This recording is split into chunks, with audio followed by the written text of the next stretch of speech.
Joe. Ahoy! I'm the captain of this ship. What's up, everybody? I'm Mike, N2MAK. It is Friday the 13th, and I am so excited.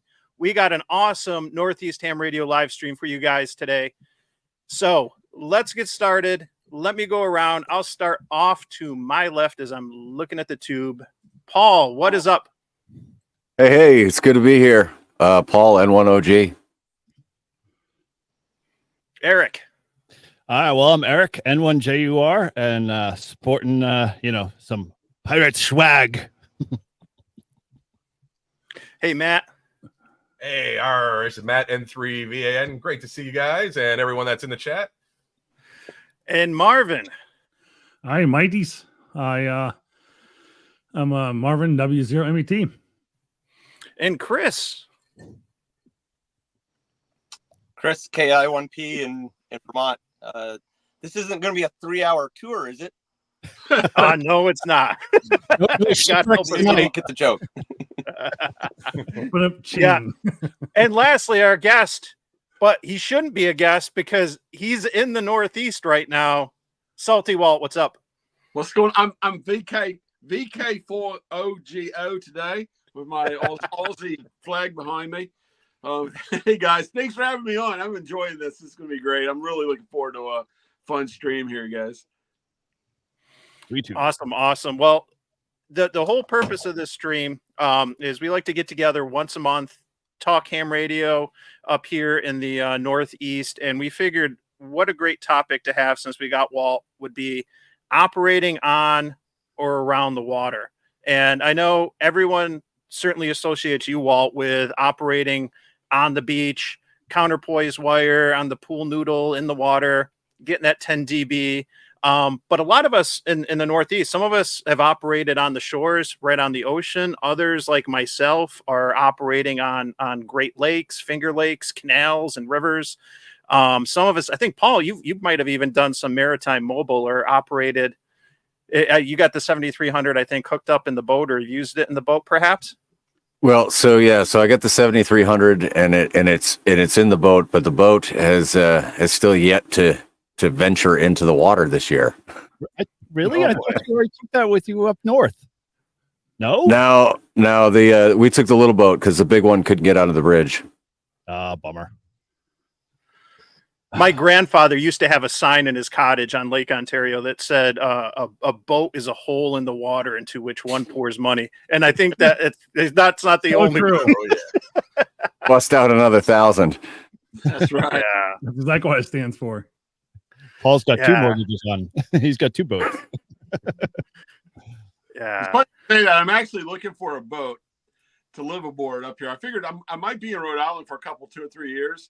So I was thinking, instead of pouring all this money into rent, why don't I just buy something and live on it? When I'm done, just sail it home and I'll put it. I live a block away from a marina in Virginia, so I'll just pull into the marina and I will have accounted for 3 years of rent by buying a boat with it.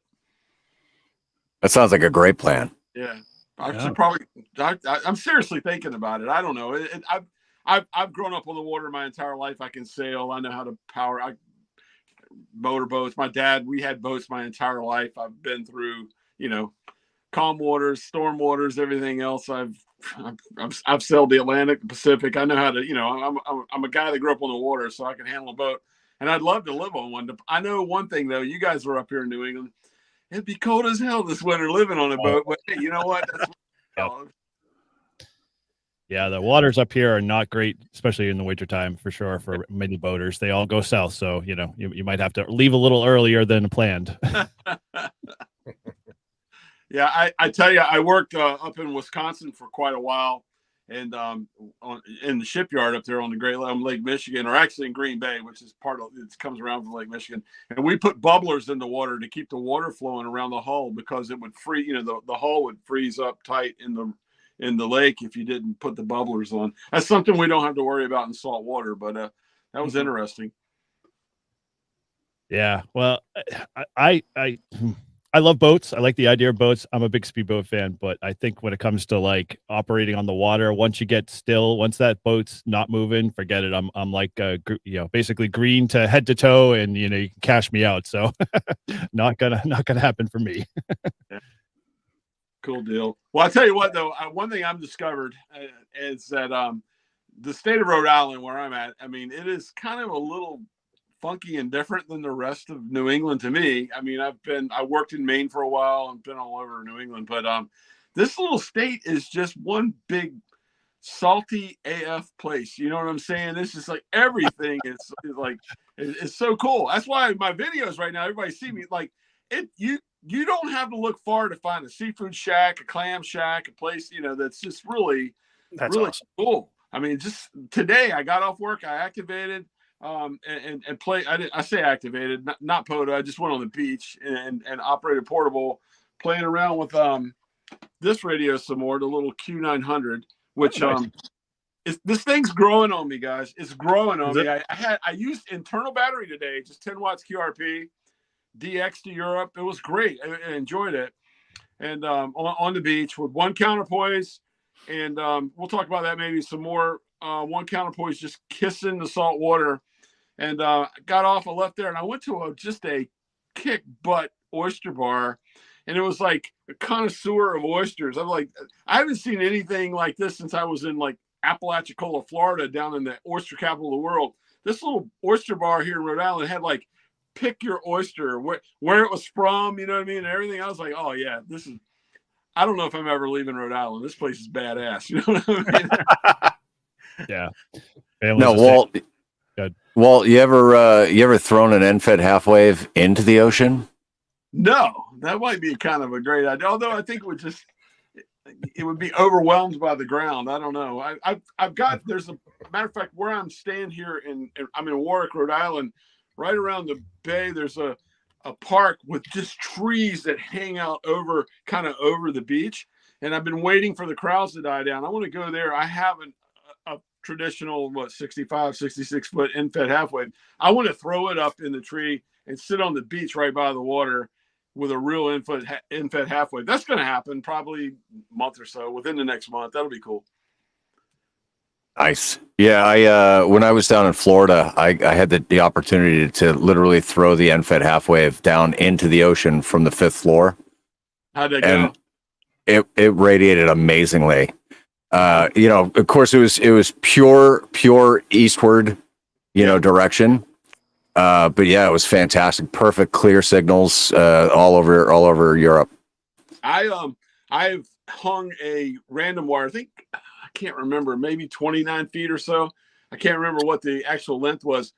Off my bow, I took a pole and put the ballon at the end of the pole, and then hung the wire straight down off of like a 5th or 6th foot hotel balcony in Kitty Hawk, North Carolina, or in the Outer Banks of North Carolina. That video is actually up, and that was a pretty cool day too. It was amazing. Like, not about the radials and the salt water or whatever, just being that close. You know what I mean? That first skip and hop off of the salt water was just amazing. It's and I think and Mike, you probably experienced this too. That's where the Great Lakes are really a great place to be. If you know what I mean, if you're somewhere on the banks of the Great Lakes, yeah, you're not getting the 10 dB boost from the salt water and the salinity and the however many thousands of Siemens per meter or whatever that, but you're still clear. You know what I mean? You're like fully clear on that first bounce out of, however your antenna is radiating. It's pretty cool.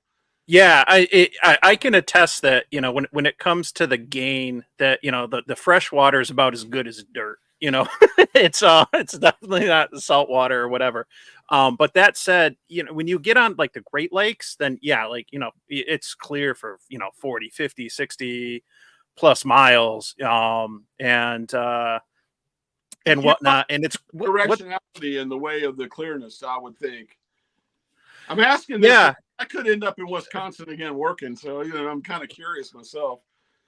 Yeah, I have to look at some logs and think about, how much the directionality is. I mean, it's real nice just the fact that you get, you're wide open and you're not dealing generally with as much noise you know, as you would be if you're in like, you know, suburban environment and everything else. Because usually it's, you know, it's wide open and nothing for Yeah. for, you know, several miles. The thing that comes into play really nice with the Great Lakes is the tropo. And I've got lucky with the ducting a couple times, and it's amazing to, you know, sit there with an HT on the shore of the lake and have a QSO 80 something miles with, you know, just a 5-watt HT and a signal stick antenna. It's amazing, and it's really cool when you catch that tropo. That And is, one of the nice things that, you know, you don't think we focus a lot, you know, and you're going out and we're doing POTA or trying to get DX, you're thinking about the HF bands, but you know, those high bands, you catch some of that tropo, and it's pretty neat what you can go and 1 minute it's there, and like the next day it's gone, or an hour or Yeah. a couple minutes, poof. that's cool. You know what? Tropo and sporadic E. Yeah. Cool moment that my son's 32 now, but he was like 17 or 18, and we were driving from Virginia up to Mass. He was playing in it's called a Chowder Cup. He was playing up in Massachusetts in a hockey showcase, and I think he was like 17 or 18. And we're riding through Delaware, and my son's really into music, so he's spinning the FM dial on the car, and he like crystal clear. He's like, "Oh, I love that song," and we're listening to it. And then when the song ends, the guy comes on the radio and goes, "Minneapolis, Minnesota's greatest hits, da da da da da." And my son goes, how is that happening, Dad? Teaching moment. I'm like, all right, let's talk about sporadic E, and this is whatever. And he goes, all right, Dad. Like, Well, son, when RF combines with the atmosphere and they both create little molecules. But Yeah, cool. Yeah, I'll try. Let me see. I'm gonna see if I can show a photo real quick. Let's see here. Share screen. Well, Mike's doing that. Well, who's like most of you guys running wire antennas when you're at the beach, or are you guys any vertical guys here? I'm always vertical. I'm vertical. I ran 2 dipoles off of like a portable mast. The 2 times I've worked on the beach, and I think both of those times that I've done it, one was in North Carolina and the other time was in Florida, and it was probably the best POTA activation I ever had, with like, I mean, just 130 plus contacts each time. It was just blowing me out of the water. I was surprised how well I've had such good activations on the beach. From experience, I'll tell you this, and from research, I read a lot of papers, and you know, I'm into it. My channel is called Coastal Waves and Wires for a reason. Yeah, you're going to see some really great things happening with horizontal antennas. You turn that antenna into a vertical, and you use that what's below you for a ground plane. That 100 contact activation will be the biggest pileup you've ever had in your life, and you're going to have to you're going to get tired. You know what I mean? It's like it's being next to salt water is amazing for any antenna. I always say, kind of a running joke, but it's true, is horizontal by land, vertical by sea is kind of the way to roll. And my friend Tim's here. Hey, Tim, it's great to see him.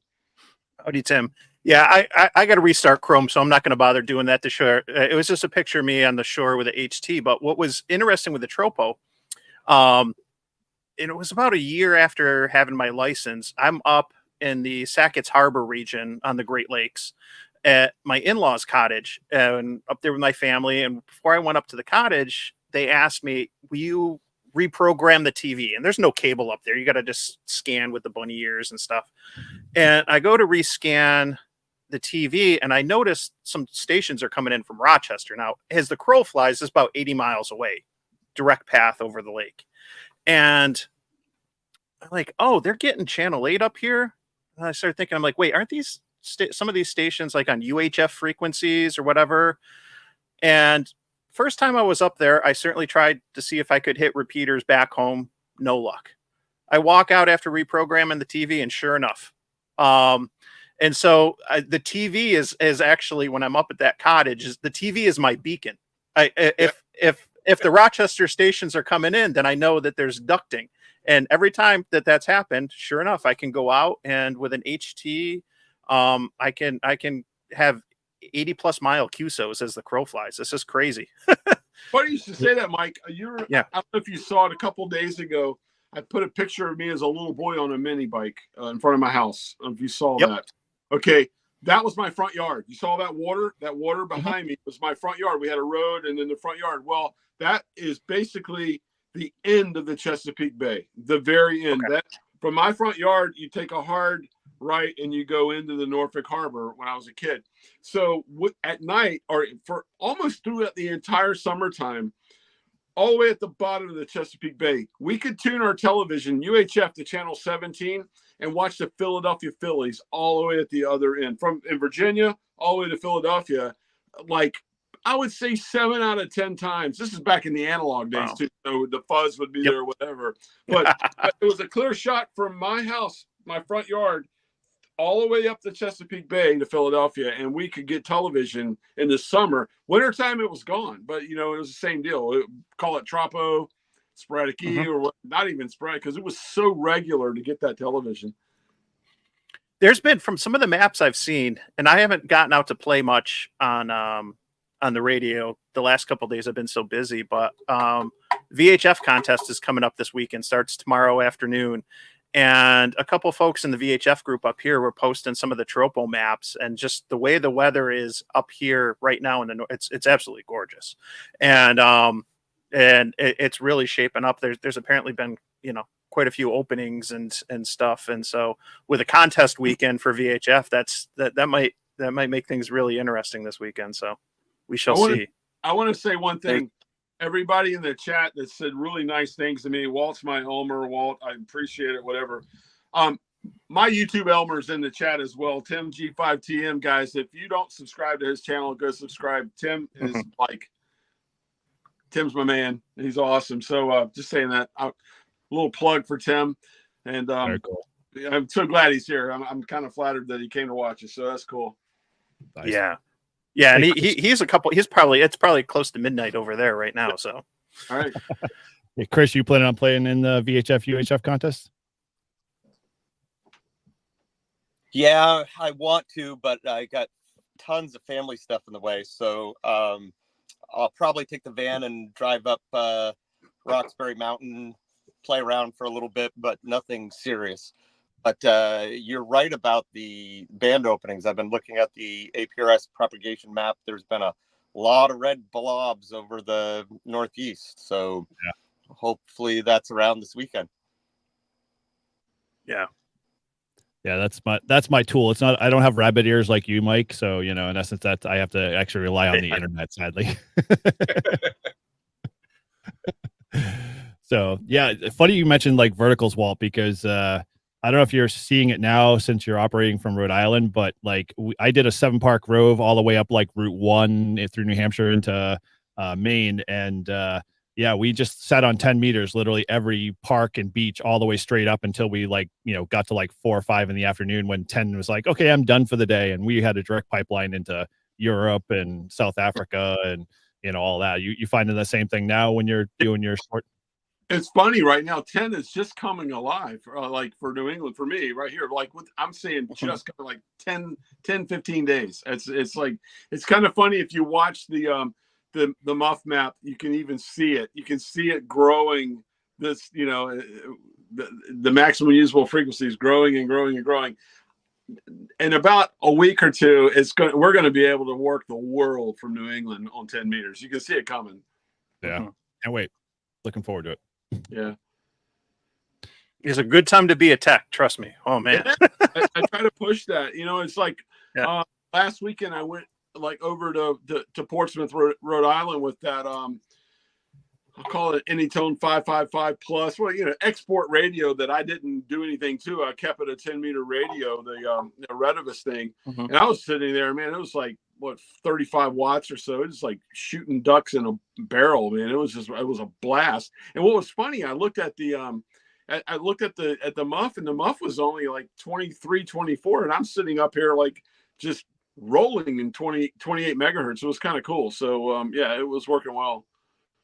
Yeah, those moments are wicked crazy. It's like I'll go out and do an activation, and like I'll look at like a quick, poke at the, the map and the index and stuff like that. And I'm like, oh man, this is gonna be horrible. And then just like in a matter of like 10. I mean, it's a little longer in terms of activation time, but like, instead of 9 minutes, it's like 15 minutes, and I'm already like, killing it with some of the bands and Right. and expecting them just to fall over. But it's good to know that by the time we get to end of September, we're going to be pretty much getting right back into 10 meters, which I'm looking to start doing and get a whole ton more. Yeah, it's going to be great. I just, matter of fact, it's going to be here. I got a couple things I'll show you. One of the things I'm getting ready to rip a hole in the ham radio universe. I got an 11-meter rig that came today. Oh no! So I'm going to do what others have never done. I'm going to operate just like I do with ham radio. I'm taking it out on the beach. A lot of people don't realize that in 2017, the FCC lifted the skip requirement. It used to be you could not communicate more than 155.3 miles in the United States or whatever. They lifted that. It's gone. And a lot of people still don't realize that.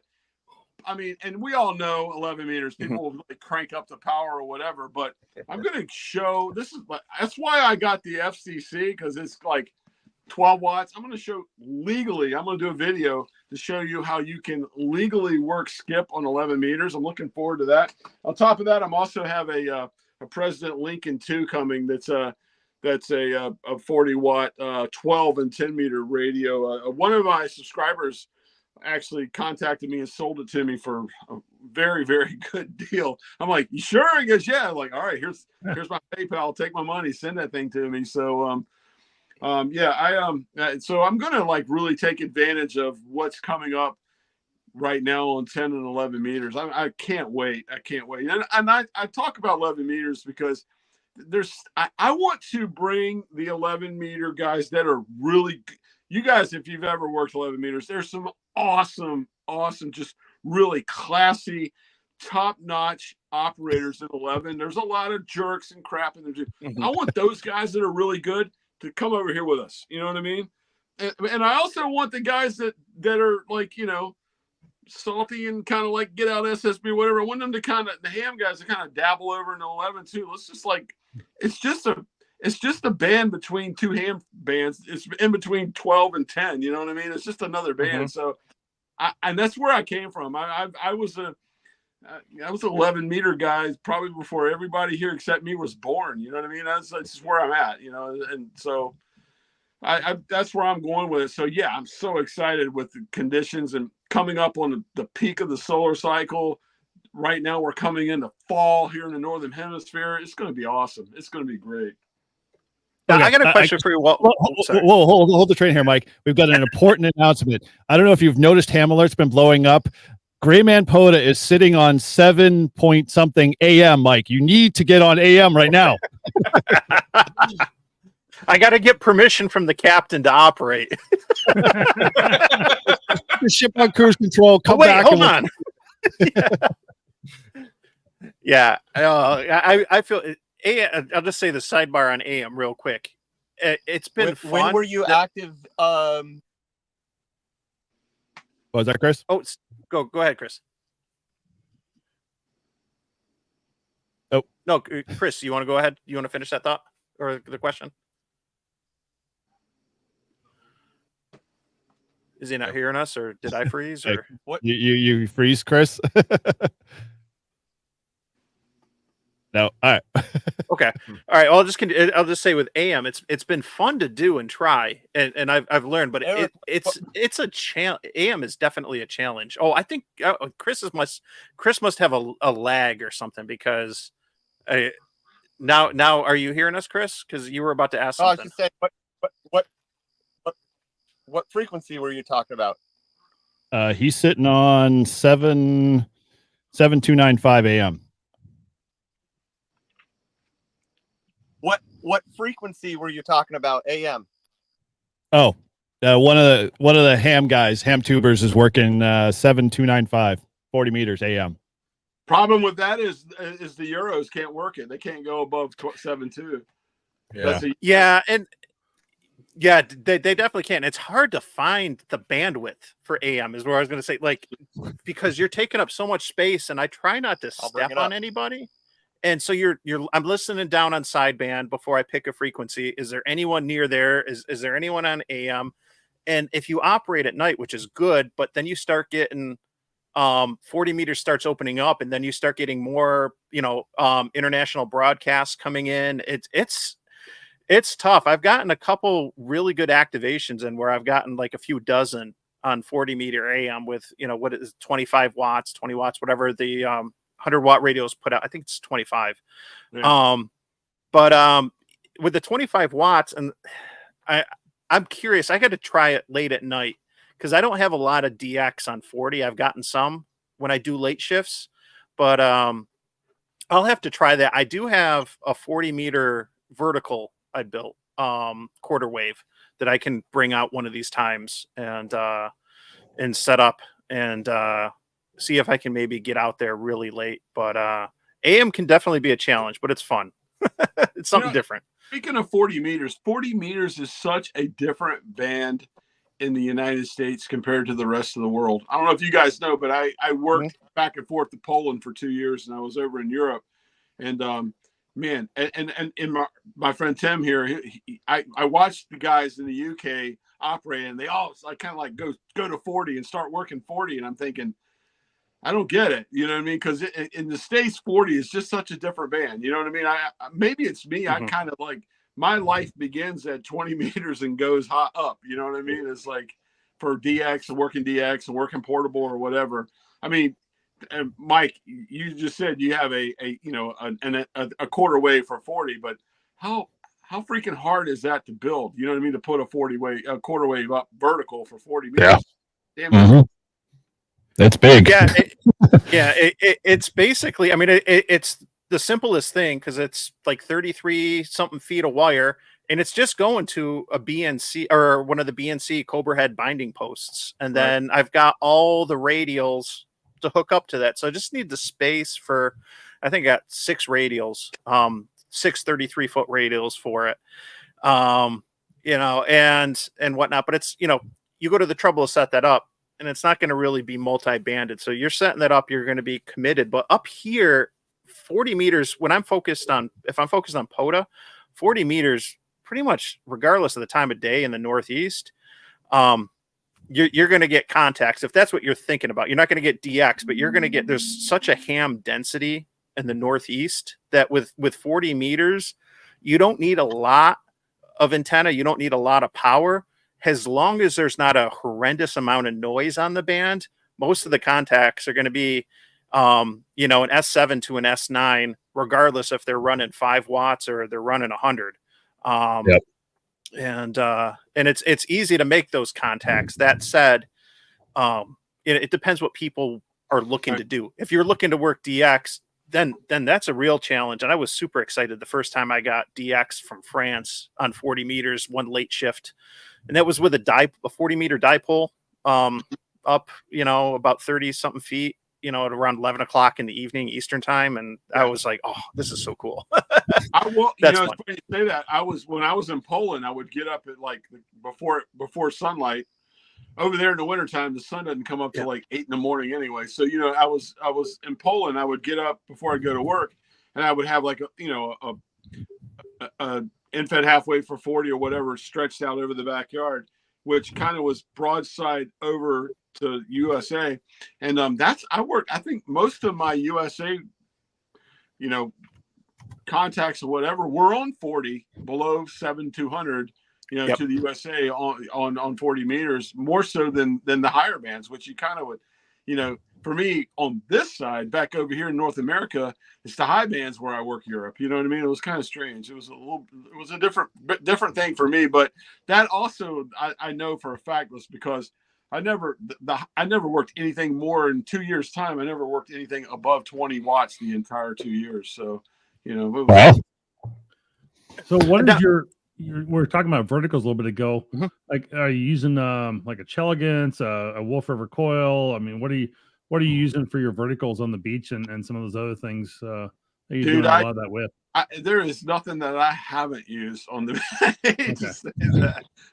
I use everything. I'm an experimenter. I like to go every time I go on the beach. I want something different I haven't used, and kind of almost run out of ideas. I use things over and over again. I'll tell you, of all the things I've used, when I'm on the beach, to me, 20 meters is money. Maybe because I way back used 20 meters when we were at the bottom of the solar cycle, and 20 meters was the band back then. But I love 20 meters.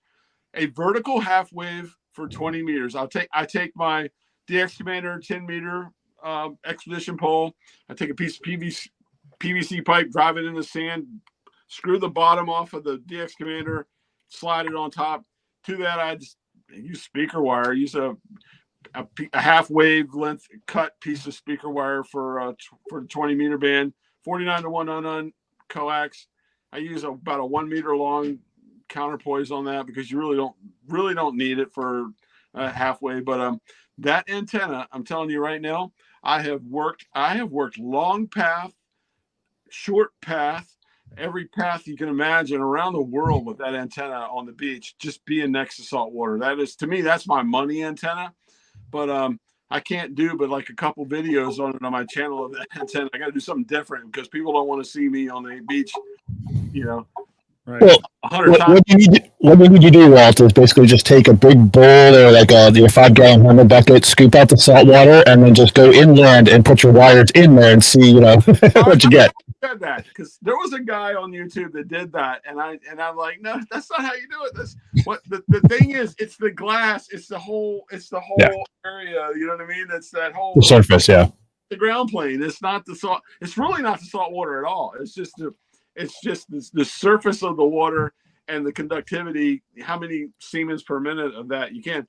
I mean, something I want to do, and I'll get there eventually. I want to go out to like Great Salt Lake. I want to go to the Bonneville Salt Flats, in places like that, and experiment and see if I get that same thing happening to me. I want to do that.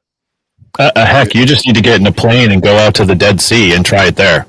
Oh, I've talked to people that have worked boats from the Dead Sea, and they said that I'm a really big medium wave DXer. I love listening to AM signals.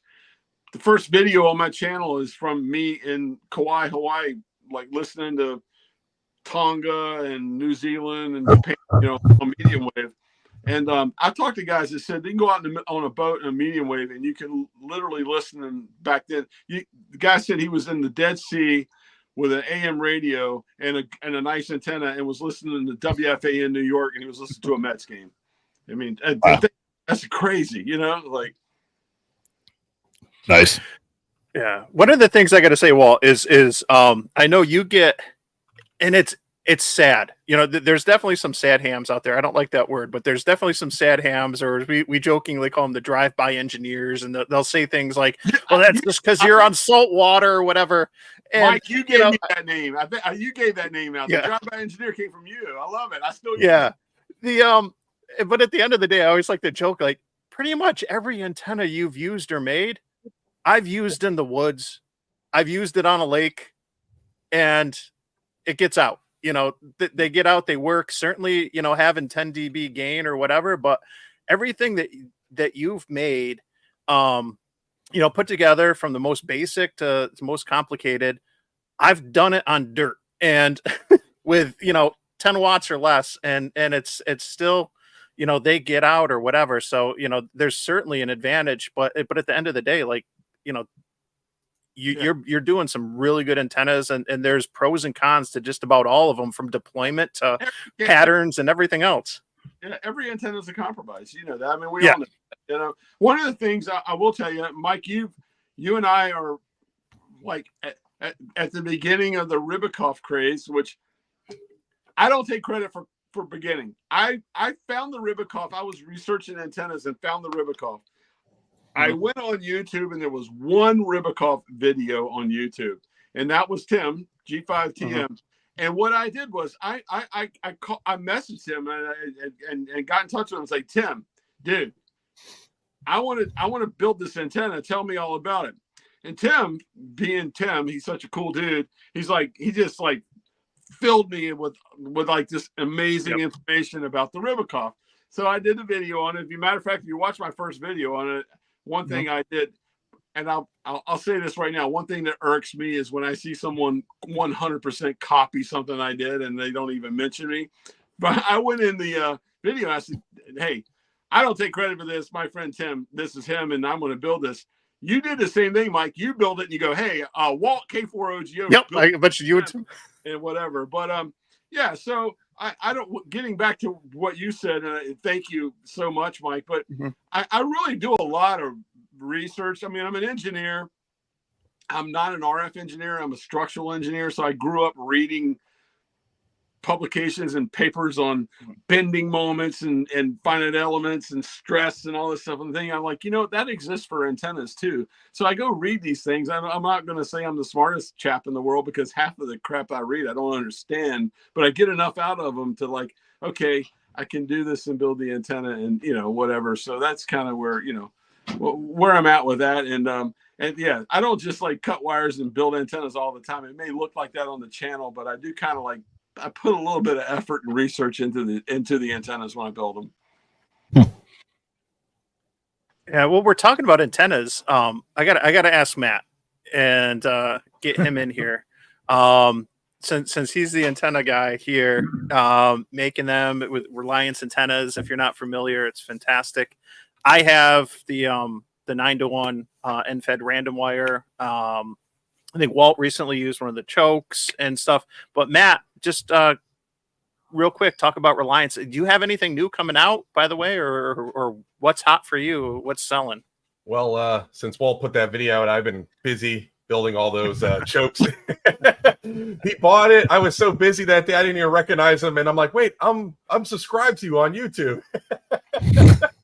And then all these, I came back from Ham Exposition. I'm like, what's going on? All these orders came through. I had to scour, YouTube until a friend said, hey, Walt did a video on your thing. And I'm like, really? I'm like, looking. I'm like, he didn't even put it in the title, not in the description. He just said, hey, I bought this from a guy. He didn't even know who I was.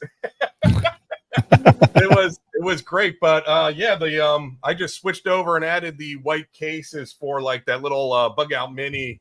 Another gentleman bought one.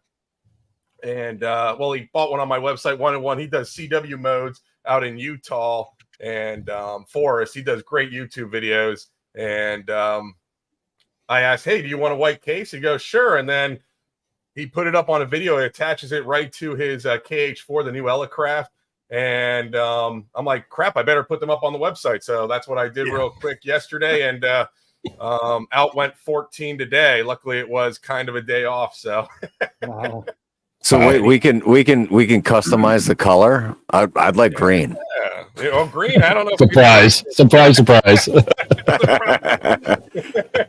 That blue. Okay, we'll do that blue. You guys keep talking. I'm answering a comment without saying anything. That is a good color, though. In essence, that might be another option. Exactly. No, so that's the latest that's been going on. It's I was down near Delaware at the GCARC Hamfest, which was huge. That's in the southern tip of New Jersey, and it was great. I tell you what, that little that choke I got from you is really cool, and I knew it when I saw it because I have another one from another builder like it, and he even said to me, and I have gotten so many questions. Where'd you get it? Where'd you get it? Where'd you get it? And he's had a hard time filling the orders, and he's a good friend. Don't get me wrong. I'll go ahead and say it. Tim N9 SAB. His choke. When I saw yours, I was like, Tim can't fill his orders. This one looks as good. And I was like, and then it's like, I'm telling you right now, it's really cool. Yeah, Tim's a great guy. I know him with the antennas. Really good stuff he makes. I like them because they're nice and compact. And he worked with who's out there in Tech Prepper? Tech Prepper. Yeah. Yep. He made that real nice. What is the dipole, the link dipole for him, or off center fed or something, where it was perfectly for his bands because he's starting to do more digital modes on there, which is what he primarily does, the Tech Prepper. Yeah, he's pretty cool. I like the fact that he uses like he's got a lot of like surplus Navy or whatever, like field radios and stuff like that. When I retire, that's all I'm going to do. I told somebody today, I was like, you guys think I'm all into low power, but when I retire, I'm going to get a big ass tower, a beam, and like 1,000 watts, and just sit at home all day talking to the world. Like, Blasting people. Yeah. Absolutely. What's stopping you now? yeah. The fact that I'm like 800 miles from home, working on the road, living out of a Jeep. Flex. Go flex there, Walt. There you go. Yeah. Well, our club, matter of fact, it's funny you say that. I'm a member of the Chesapeake Amateur Radio Club. We're one of the few clubs in the country that if you're in our club, you can flex in and use the flexes in Chesapeake. Like, I'm giving you guys all a hint. Go join CARS, Chesapeake Amateur Radio Service, and maybe worth just operate from my joining home. just for that. Yeah. What was that, Marvin? It may be worth joining just for that to have Yeah. access Yeah, to, I'll tell you, another part of the country, you know. Yeah, that, and you can, the other club, I'm in 2 clubs. I'm in that club and I'm in the USS Wisconsin Radio Club, which is the Wisconsin sits right across the harbor from my house. I can look out my living room window at it. So I'm the closest club member to the ship. So if they need me, I'll like run over to the ship. But yeah, it's that's the other club I'm in. That's a cool club to be in. You can join that club as an associate member as well. I'm not trying to be an advertisement here, but and then if you're ever in town visiting Virginia Beach or Norfolk, you know, we'll take you're a member. We'll take you on the ship and you can operate. You know, that's kind of cool as well. Very cool. I got a quick question for the group. Has anyone here operated from a boat? Like, I think, Walt, I've seen you work one of the battleships, like one of the radio rooms, like for an event or something. But has anyone actually operated from a boat on the water, whether it's docked or not? Chris? I lived on a sailboat for 2 summers and operated from the sailboat. It was pretty small. It was a 27-foot Catalina, but operated from that all summer. That's cool. What a great boat. Nice. I've operated remotely, if that counts. I've operated channel 16 VHF like on probably about 40 boats. Yes. Now, were you doing solar for recharging batteries and stuff like that, Chris, when you were operating from the sailboat? Like, it was in my younger year. I was in my early 20s. I was working at a marina, needed a place to stay. Someone couldn't afford to put their boat in the water and they couldn't afford dock fees. So the owner of the marina made a deal where he wouldn't charge the guy dock fees if he allowed me to stay in it. So I lived dockside on a sailboat, didn't know much about sailing at all. So I slept in the sailboat and had all the amenities there, but never really left the dock too much. So I was plugged into AC power. I see. Chris, you basically have where you're at right now. I've seen your van or whatever. It's basically a boat on land anyway, where you're at. Right? I call this a schooner. This is a schooner. I got 2 masts, so it's a schooner. You ought to name it like the HMS, whatever. It's a ship. That thing's a ship, man. I'm telling you, it's awesome. That's awesome. Well, it looks like you're in a radio room. It does. It feels like I'm out at sea when I have both masts up and it gets, blowing 20, 30 miles an hour in the wintertime. The whole van just starts rocking. If the van's a rocking, don't come knocking. Yeah. Stevie Avon playing. Go ahead. I wanted to mention something.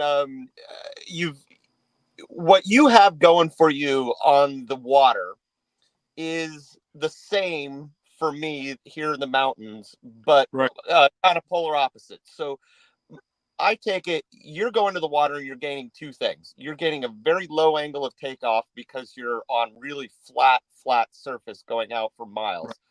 And I get that going up in the mountains and I get a very low angle of takeoff. And the other thing you gain is very low noise floor because you are away from everything. Yeah. And I gain a very low noise floor for the exact same reason. You're going as low as you possibly can to the ocean, and I'm going as the opposite to gain the exact same benefit.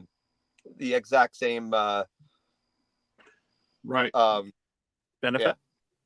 I think I do have one more thing that happens to me though there's a little bit of electromagnetic magic that happens for me. As a matter of fact, I did a video like a month ago.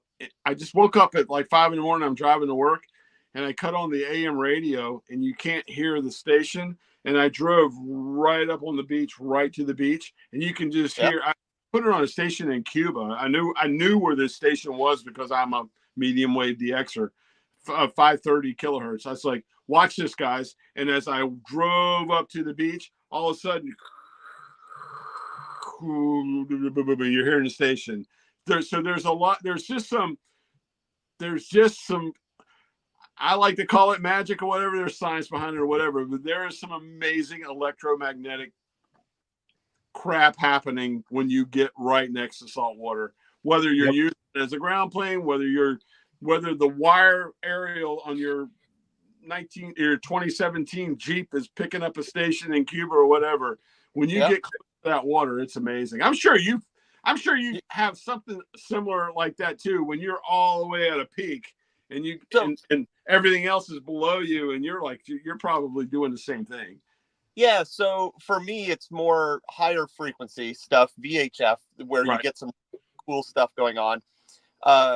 So I spent all week today at 4,000 feet working on different mountaintops.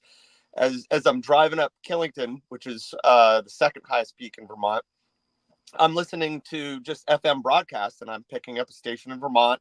I go around the mountain. Now I'm picking up a station in New Hampshire. As I get a little bit further higher up, the station in New Hampshire fades away, and now I'm getting I think it was 104.7 out of somewhere on the Cape. 104.7 the coast, or if there is such a thing. And so also very neat phenomenon going high as you got it going to the salt water. Oh, I know for a fact that you're different technology, different atmosphere. I've taken my little Walkman with me on a flight on an airplane. I remember one time I was flying from New York into Norfolk, Virginia, and we were up high, and I put, you're not supposed to do this. Kids, don't do this at home. I put it stuck it to the window and had my headphones in, and was kind of spinning the thing around. And I remember listening to Charlotte, North Carolina, and I was over in New Jersey, you know what I mean, on FM radio. Yeah. So yeah, that was VHF, obviously, for FM radio. That's so good that we're talking about, because we get so focused on the gain and stuff when we're talking about saltwater and everything, but operating, whether it's up high, like Chris was saying, or right down on the beach, like you do, Walt, the receive, because if you can't hear somebody, you can't work them. So I used to. You got to hear them. Some places now, like where and you've watched any of my videos in the last 3 or 4 videos. The one thing that's kind of I think because Rhode Island's got so many salt water, it's just like the Narragansett Bay or whatever. I can hear now better than I can get out. It's the first time I've ever experienced that phenomenon. I used to be able to work anyone with 20 watts that I could hear. I can't do that here, and I think that's because the reception here is better than the transmit, if that makes sense. Funny you mentioned that, because it's yes, it is, I think, but I don't have anything to compare except Florida. So in essence, my range of, overall audio, reception and just receive only. But yeah, I feel like I'm a little biased on that side, but yeah, I agree. Well, during World War II, the government, the U.S. government's listening post in World War II was here in Rhode Island. Situate, Rhode Island had this big post, and they could hear anything around the world. As a matter of fact, they heard in North Africa, they intercepted Rommel and the tank things or whatever here in Rhode Island at Situate. And that kind of makes sense to me because, I stumbled across a listening post, an old abandoned somewhat listening post while I've been here. And it makes sense. And I've done all the digging in and research or whatever now that I'm here now, because I'm an ultimate radio nerd. I want to figure out what's going on. And Rhode Island was the spot for reception and listening back in the war in World War II. So it's got to be something. Yeah. I think if you look at a map of Rhode Island, you just see Rhode Island looks like a nice square state, but the whole it's a cream filled donut. In the middle, it's all salt water. You know what I mean? It's just like, you know, and yeah, it's marshy too, as well. Rhode You Island know, it's runs pretty on much. you know what I mean? It's like, Yeah. Yeah, it's actually funny you mentioned there is a listening station. You probably, I don't know if you've seen it. It's actually very much buried in the woods. I mean, the remnants of it are still sort of there, but I don't know if I can't remember I saw the YouTuber who did a kind of like those YouTubers that kind of do the exploratory kind of like, abandoned buildings. He did one in Rhode Island of that actual station and whatnot. I could just dig up the link and I'll throw it in there, but it's pretty good. Go on. I was looking for that too. If you do know it, I'm going to go visit. I'm going to do the exploration. So yeah, now that you got me thinking about it, I'll have to dig it up here. So Marvin, I got a quick question for you, bud. We know you got the zero. I've got a question. So we know you haven't been in New England the whole time, but what's been your experience with regards to the water? Have you operated on the ocean yet, or have you done it on lakes? Or it's funny you mentioned that. So, like I said, I've done the 2 activations in North Carolina and Florida, and I operate on the beaches there. I just did a podcast in the last month or so here. I was talking about operating on the high seas. It was funny that we kind of come up with this theme, and I started wondering, like, man, what are we talking about? Are we doing this again? And really, mine was all about using it on a cruise ship.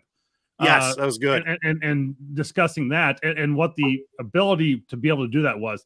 And I guess I'm not going to give it all the information. I'll encourage people to go out and listen to my podcast, the Ham Radio Guy. I'll put a quick plug in for me on that one, but it's a little bit more difficult than you think it is. There's a lot of steps and things you have to do to make that happen. I ultimately am going on a cruise again to Alaska. Hopefully this time, and there's no COVID involved. It won't get canceled, but in next June. And so I'm cruising to Alaska. So I'm taking my 705 with me, kind of prepping that to get ready to be. Hopefully I can operate in some digital modes because I can obviously get through a lot easier up there, but I'm going to have to deal with a lot with water and the glaciers and things. And so I'm really not sure how that's all going to play out when I'm up there. And then if I'm only got 10 watts from my 705 to use, I'm rethinking my thought process and whether I just want to take a 100-watt radio and be able to operate up there somehow. At that point, I'm hoping to find a POTA park I can get into when I'm, on land for one of the stops. But I've also operated by some other, when I've been in Wisconsin, I've operated by some lakes and some the river there, the Mississippi River. And I've always had pretty good luck. And there's a lot of, in parts of Wisconsin, there's a lot of backwaters of the Mississippi. And so I'm literally up on the road portion of it. But I have always had really good luck there too. So I've always kind of thought that the fresh water there would be, but I've always had pretty good luck with that. And I was kind of wondering if I had some reflectivity or maybe some of that water was being part of my plane, but I was just operating with a dipole at that point, or it might have been a Wolf River coil. I think I've used one each time I've done that. But my interesting thing will be really more when I get back next June, how well I can make that work. And if anybody has any thoughts or ideas on operating in Alaska and how that's going to be from up there, I'm certainly open to exploring that option too. Where in Alaska will be the DX, man. If you can get 100 watts, if you can get an 891 up there, do it. But if you got the 705, make it happen. That's awesome. That's what I'm thinking about doing more like logbook for with a stroke, whatever, and let everybody know you're going to log them as Alaska, and you will have the biggest pile up you've ever had. Yeah. Oh yeah. I'm just not sure I can do. I'm not sure how much I can do on 10 watts. Yeah. No one will confirm my Alaska contacts. It pisses me off. I think Alaska and maybe Rhode Island. I don't know. I need like 2 states to finish off the, worked all states. So maybe I'll just log myself. Marvin, I'll put you in touch with Kale 7EC. Why am I forgetting his name? We had him on. Yeah, Jeremy. We had Jeremy on the podcast. And he's done some awesome stuff, but he could give you some really good pointers on when and to operate and stuff like that. So yeah, I'll send you his contact info. Oh yeah, that'd be great. I'll reach out to him for sure. That'd be a great resource to be able to have when I'm doing that. So we'll kind of see how that whole journey comes out, next spring. So next summer. Marvin, if I could give you some something that you'll have fun with while you're on the cruise ship. Obviously we all know you can't operate on a cruise ship without the captain's permission and all the problems you have there. One thing I've done, because I've done a lot of time at sea on U.S. Navy ships, is I take a little ultralight medium wave / shortwave radio with me and go up on the deck at night or in the evenings when I'm not working or whatever and do some just listening, I think you will find up that high listening on, say, like medium wave over there. I guarantee you will be able to listen to some most incredible, you'll be amazed. It'll turn you into a medium wave DXer if you go out on the deck and listen. When you're out in the middle of salt water with nothing around you, I honestly think you could probably pick up AM stations in, like I did when I was in Hawaii, Tonga, you know what I mean, the New Zealand or whatever. You'll be able to do that on the deck of that ship while you're cruising. That's something. Yeah, if we remember the old TV antenna, the white antenna TV splitter it used to have. Yeah. I've got an antenna similar to that just sits on a little tripod. You can get them off Amazon for like $20. And I'm kind of using that for a little bit of listening here and there. And I'm thinking about taking that with me because it takes nothing to pack it. So. And it takes nothing to listen either. You don't have to worry about no stress. No one can say anything to you. You're just listening to the radio. You know what I mean? And it's kind of, as a radio guy, it's kind of fun to listen. You listen to. So I'd highly recommend. Thank you for the tip. Yeah. They're like a little, little cheap, Oh, sure. Well, that's where I love my county com. Yeah. Yeah. That's one of my affiliates. So absolutely. Yeah, if you've got a county com radio, take that with you. It's light, it's small, it's packable, and it's got great receive.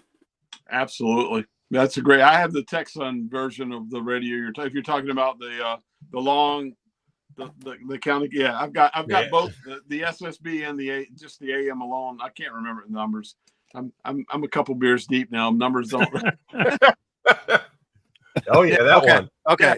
And you know what was so cool about that is you have the ferrite antenna that you can turn and bring. Yep. Yeah. And you got that silicone cover too. That's nice. Is that good? You like that? I love it. Oh man, I got to get for mine. What he said, Marvin. What he said. Take that on the ship with you. You'll enjoy it. Yep. Okay. Yeah, I'll definitely look into that. Like I said, their county comms is one of my affiliates, so absolutely, I'll look into that.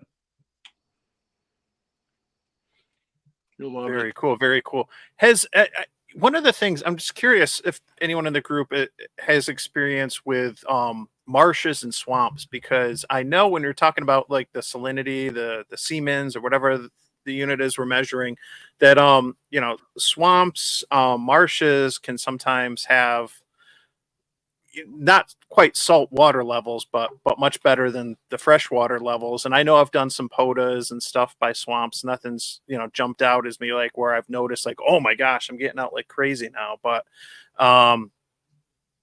what do you guys, any experience operating on right on swamps or anything like that? Quite a few. Like, so I usually head down to like Rhode Island or just down to Western Mass, and there's a lot of like that, typical marshland and whatnot, and especially like even actually more towards like the Cape area where like cranberry bogs are and stuff like that. You get a lot of that.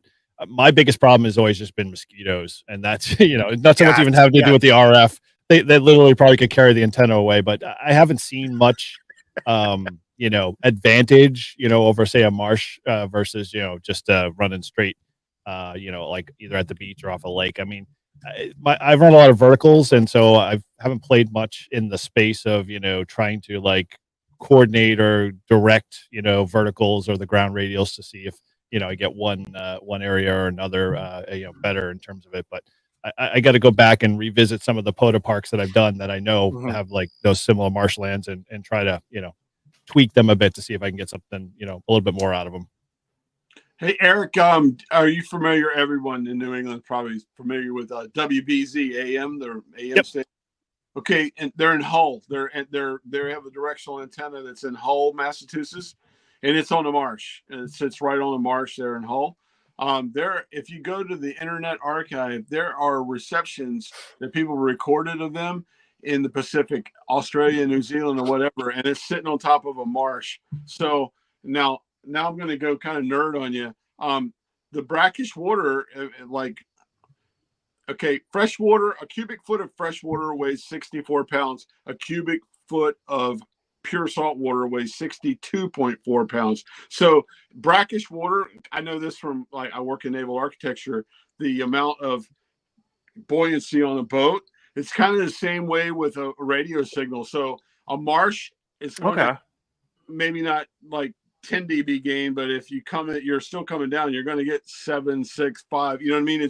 It's all about the amount of salinity in the water itself, Mike. So it's kind of the same principle as far as what we do in naval architecture when we build a boat. We're trying to keep it afloat. It's just, a freshwater boat's different than a saltwater boat, but a brackish water, we call it, it's the same deal. So yeah, I think there's some amazing gain if you can't get out on the beach. If you can get in a salt marsh, I'm sure it's still I'm speaking from experience. I've done it before. Yeah, salt marshes are amazing. Yeah, I never thought about the difference with the boats, like you were saying. It makes sense. I never thought about it with salt versus fresh water. I know that, and I'm so on that is because I worked for a company that designed a boat that was built in Wisconsin, and it came out of the Great Lakes through the St. Lawrence Seaway and then out into the ocean. And we knew that it was going to, although it sat lower in the water here, it's going to sit higher in the water there. You know what I mean? So we, something that as a hull designer of ships, I understand that principle of the difference in saltwater and freshwater as far as buoyancy. But it's funny, I kind of carry that over into what I do on my radio channel. There is, as the salinity goes up, the signal goes up. It's kind of that simple. Interesting. Nice. Very cool. Very cool. Sorry to nerd out on you, but no, that's what we're all a bunch of nerds. We're all learning from each other at the end of the day, Oh yeah. So let's. I got a quick question, or actually, it's something more to. I asked it, and I think other than Walt and Chris, has anyone else made the simplex contacts on the boat, or not? No. I was unless this is one tip for those and I know that we probably have more bowfangs, whatever you want to call them, than we care to admit or whatnot. But at the end of the day, I'll say this: last year we did a family vacation in the Finger Lakes, multi-family vacation. I went through. I got my state boater safety course, so I got my New York State boating license, and I didn't need it at the time.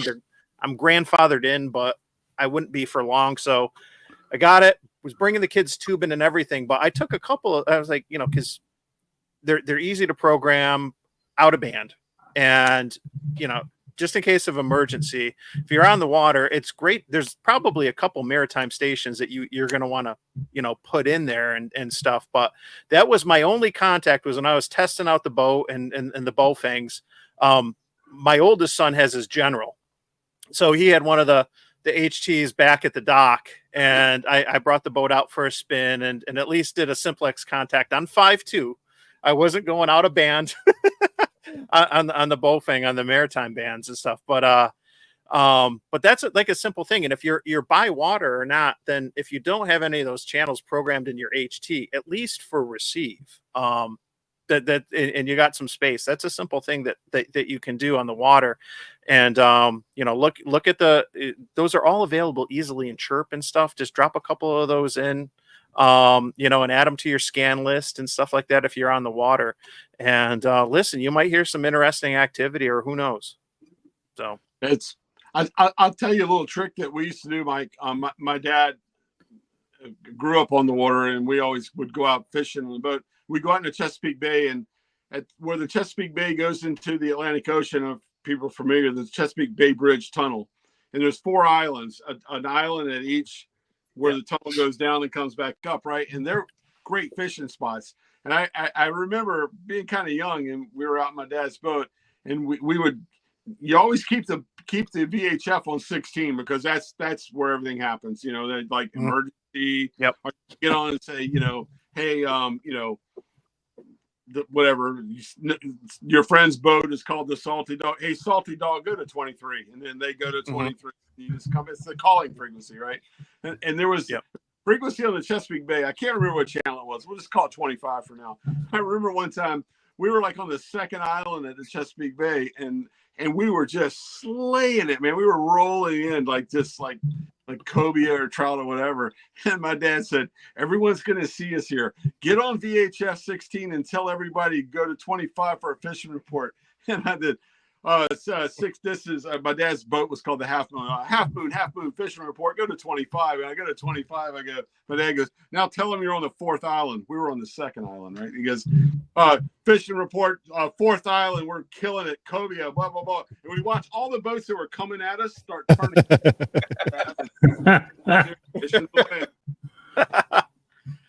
Nice, Chris. I know you were trying to jump in there.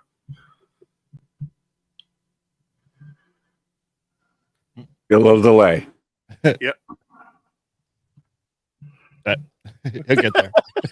You gotta get Starlink. Keep in thought. Yeah, I don't know how my. Can you hear me? All? Yep. You're good. You're good. Yep. Can you guys hear me at all? Yep. Yeah. Yep. So I had a question for Walt. You've been talking about salt water and the benefits of being on the ocean. How do you think that would compare to being on salt land, such as the Bonneville Salt Flats out in Utah or something?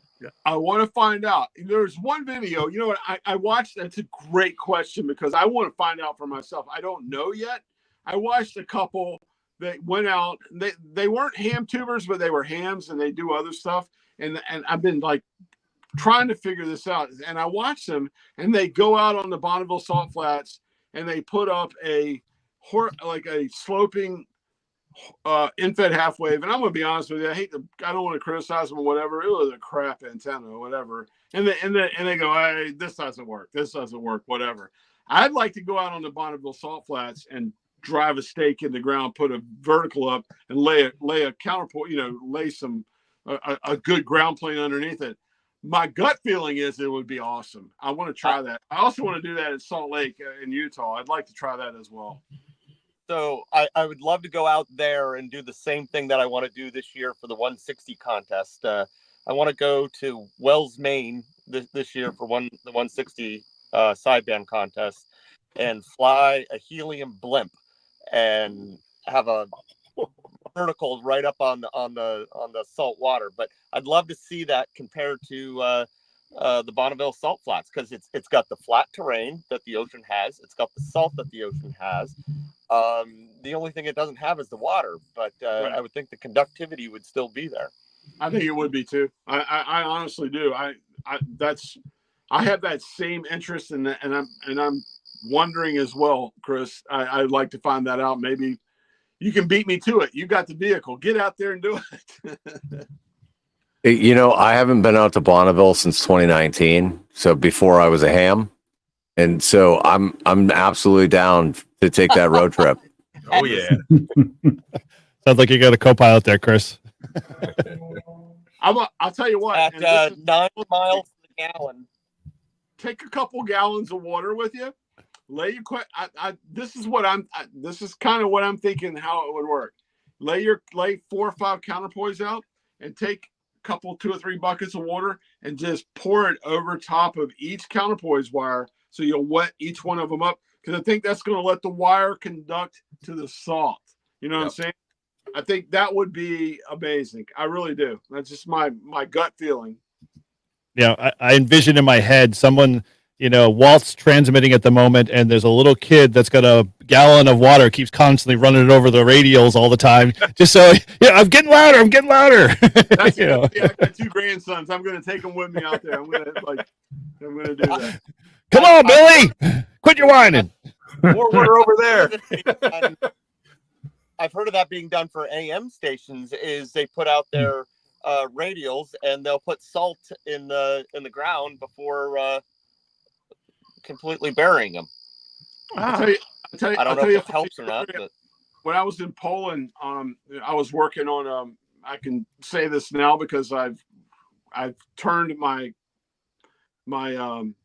clearance back in and deactivated it. I was working in a missile site for NATO, and we had I don't know if you're familiar with 18 Echo. They're the comms guys for Delta, and you know who 18 Echo is. So me being the nerd, I'm not these 18 Echo guys have all this crap going on and wires, whatever. I go, hey man, I'm a ham. I want to talk to you guys or whatever. And so we like made a friendship, and then we're out in a Polish bar drinking one night, and I'm asking them about the coolest thing they ever did. They said that during like in Afghanistan and over in Iraq, when they were like trying to make HF comms that were not NBIS, when they were trying to make big time things, they would lay their counterpoise out in the sand, and they would like they'd all be drinking a lot of water or whatever. They would urinate all the way down Nice. counterpoise wires, and because that was how they would make the counterpoise wires conduct with the ground, was they just The power of pee. Let's like caveat that we are not condoning that hams in public parks, lay out radials and urinate all over. No, but that's what gives me the idea of going to Bonneville Salt Flats with a bucket of water and doing it. You gotta use that. You gotta wet that thing somehow. You know what I mean? These guys are like, these guys got bullets flying at them. The only way they got to transport water is their bladder. You know what I mean? So that's how they're doing it. But these guys I learned from them. You know what I mean? That's what made me think about Bonneville. We were talking about it. I think, just laying a counterpoise on top of salt is not what it's all about. You got to somehow make them conduct, and I think fluid does it, and that's what really makes salt water so amazing as well. Well, if you want to keep in touch with the 18 Echo guys that are into ham radio, let me tell you, Flag and Torch Society. Yeah. There's a Discord and everything. It's all online, but it's all military and veterans, and those guys, most of them are still active duty, and they're doing amazing 18 Echo stuff. They're amazing. I tell you something else too, off the record, although there's a lot of people watching. Don't try to keep up with them when you're in a bar. You will lose. Good dudes, cool. Really good dudes, man. I tell you what, we're blessed that we have guys like that protect us. We really are. Mm-hmm. Amen to that.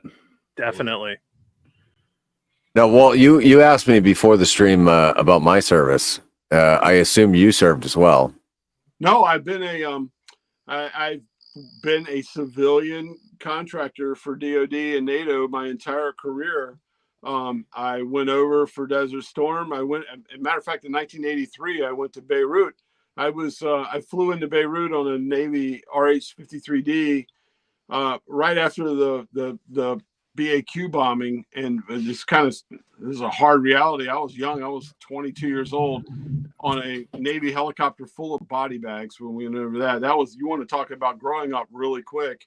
Did that as a civilian. Desert Storm, went over for that and came back. We were part of the crew that when they were loading the Bradleys and the Hummers off and on the ships, I was part of the guys that was calculating the stability of the ship to get them on. I was on site loading that as whatever.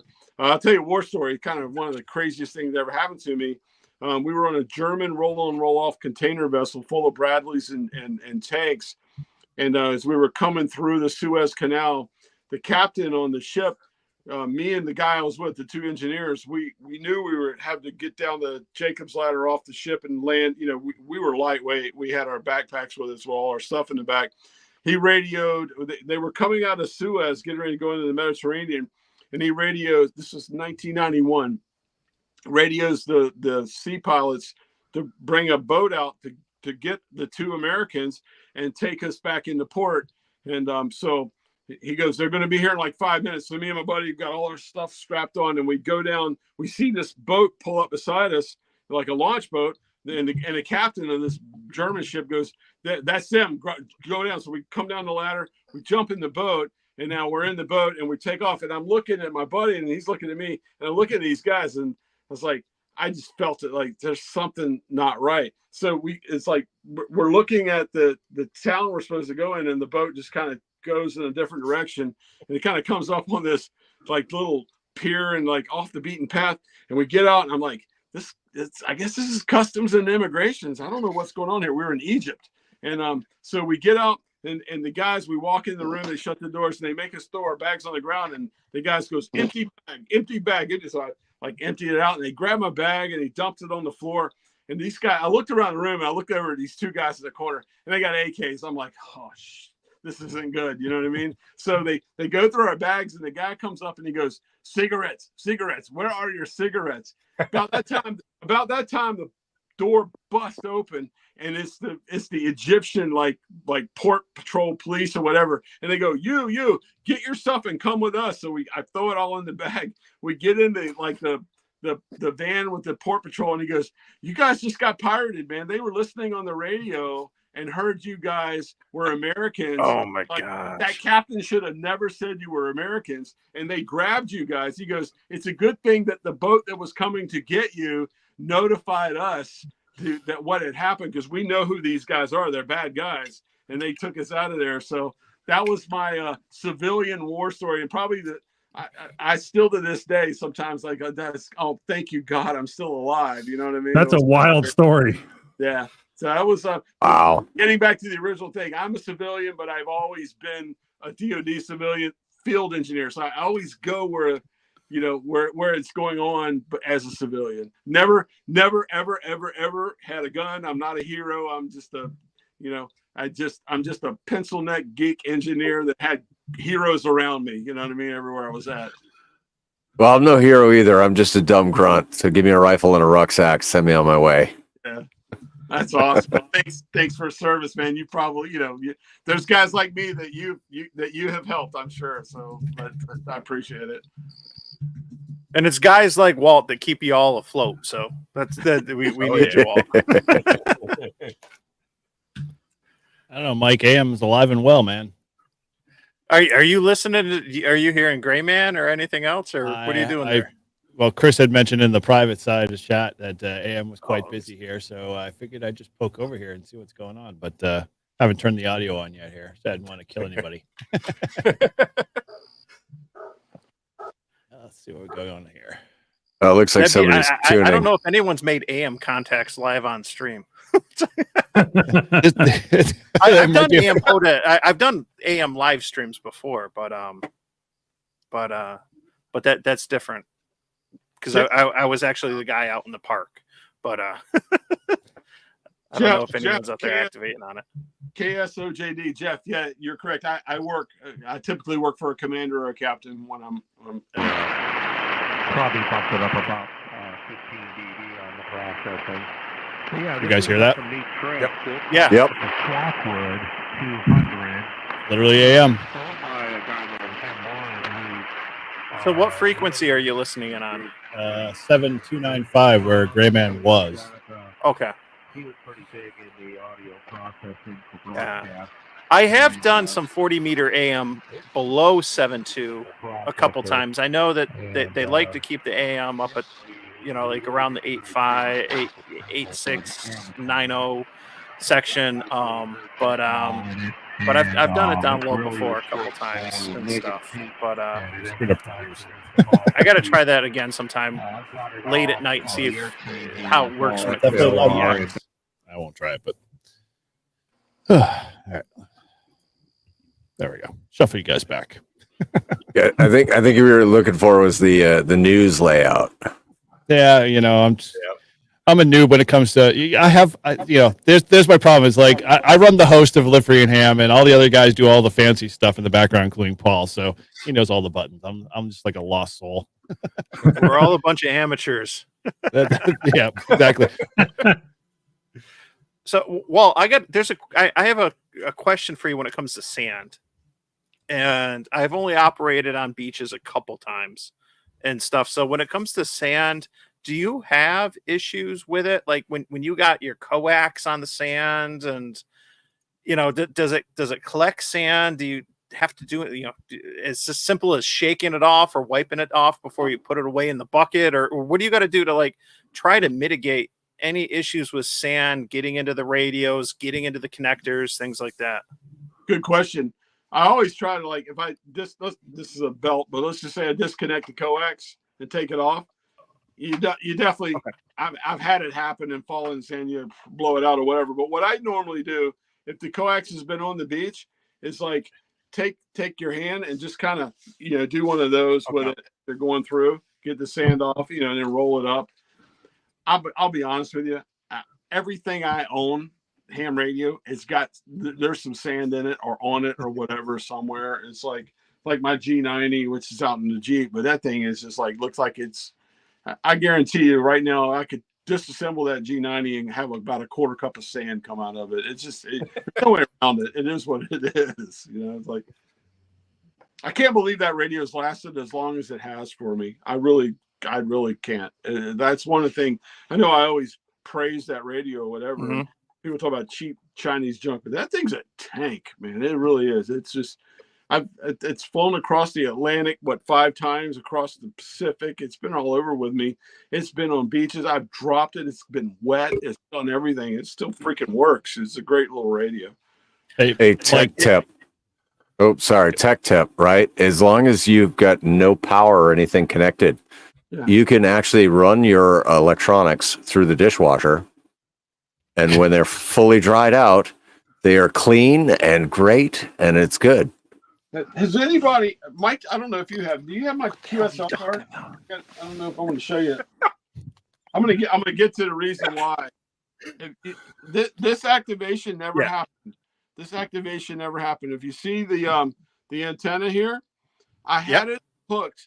I had it. This is the beach is called Sandbridge, Virginia Beach. So about 2 miles that way is the North Carolina border, and this is the beginning of the Outer Banks, which is in Virginia. So I love the picture. I love what was going on. It was early morning. I had this antenna hooked up with, like, right over here was a lawn chair with my true SDX, right? So out of the blue, I don't know what happened, but the biggest wave I had ever seen at Virginia Beach rose. Woof. It was this big. I didn't care about the antenna or anything else, but I had just gotten the true SDX. But like you said, it wasn't powered or anything. I ran and grabbed that thing, right, and like lifted it up. It was soaking wet. I took it home like everybody does with their cell phones and just buried it in rice. Took it out the next day, fired it up, made contacts. It was like it never happened. Yeah. So 2 things, Mike, to answer your question about how to get rid of sand. One that I picked up from my wife, and actually before I go there, Paul, this is what I have to say to you. Emotional damage. Not sticking my, radios in the dishwasher whatsoever, nor am I washing them by hand. No.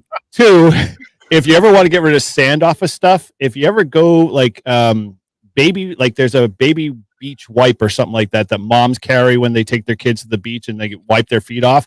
Those things work phenomenally great to be able to get sand off antenna, wires and stuff like that and cables, because when I did the 7 Park Grove, I just ran those through all my coax and stripped all the sand off of it. And everything was good. As for, keeping sand out of coax connectors and stuff, I usually have a can of compressed air in my truck for work related stuff, but that usually tends to blow that stuff out pretty quick. Otherwise, once it dries, it starts to cause some major problems, with your connectors and stuff. So better to get it out sooner than later. I'd imagine that's the one time that Vaseline would not come in handy. I knew that. Probably not. I like how you did that in a G-rated thing too. I knew the Vaseline thing. Well, I'm sure Lord Callum would not be bringing it to the beach, but That's funny. Oh, and Matt, you got to scoot a little bit, so we should just give you a couple minutes to say. Yep. We'll let you have the floor and say goodbyes and let you know what's going on with your channel and the reliance there. But so what Walt? So you're not a 100-watt barefoot guy at all? I mean, you're just QRP most of the time, right? Yeah, I bought an FT891 and used it 4 or 5 times and got rid of it. I just love 20 watts. So I'm a 20. I'm not a QRP guy. I'm a 20. I got a friend that calls me 20-watt Wally. That's who I am. I just love 20 watts. That's all you need for battery, for everything.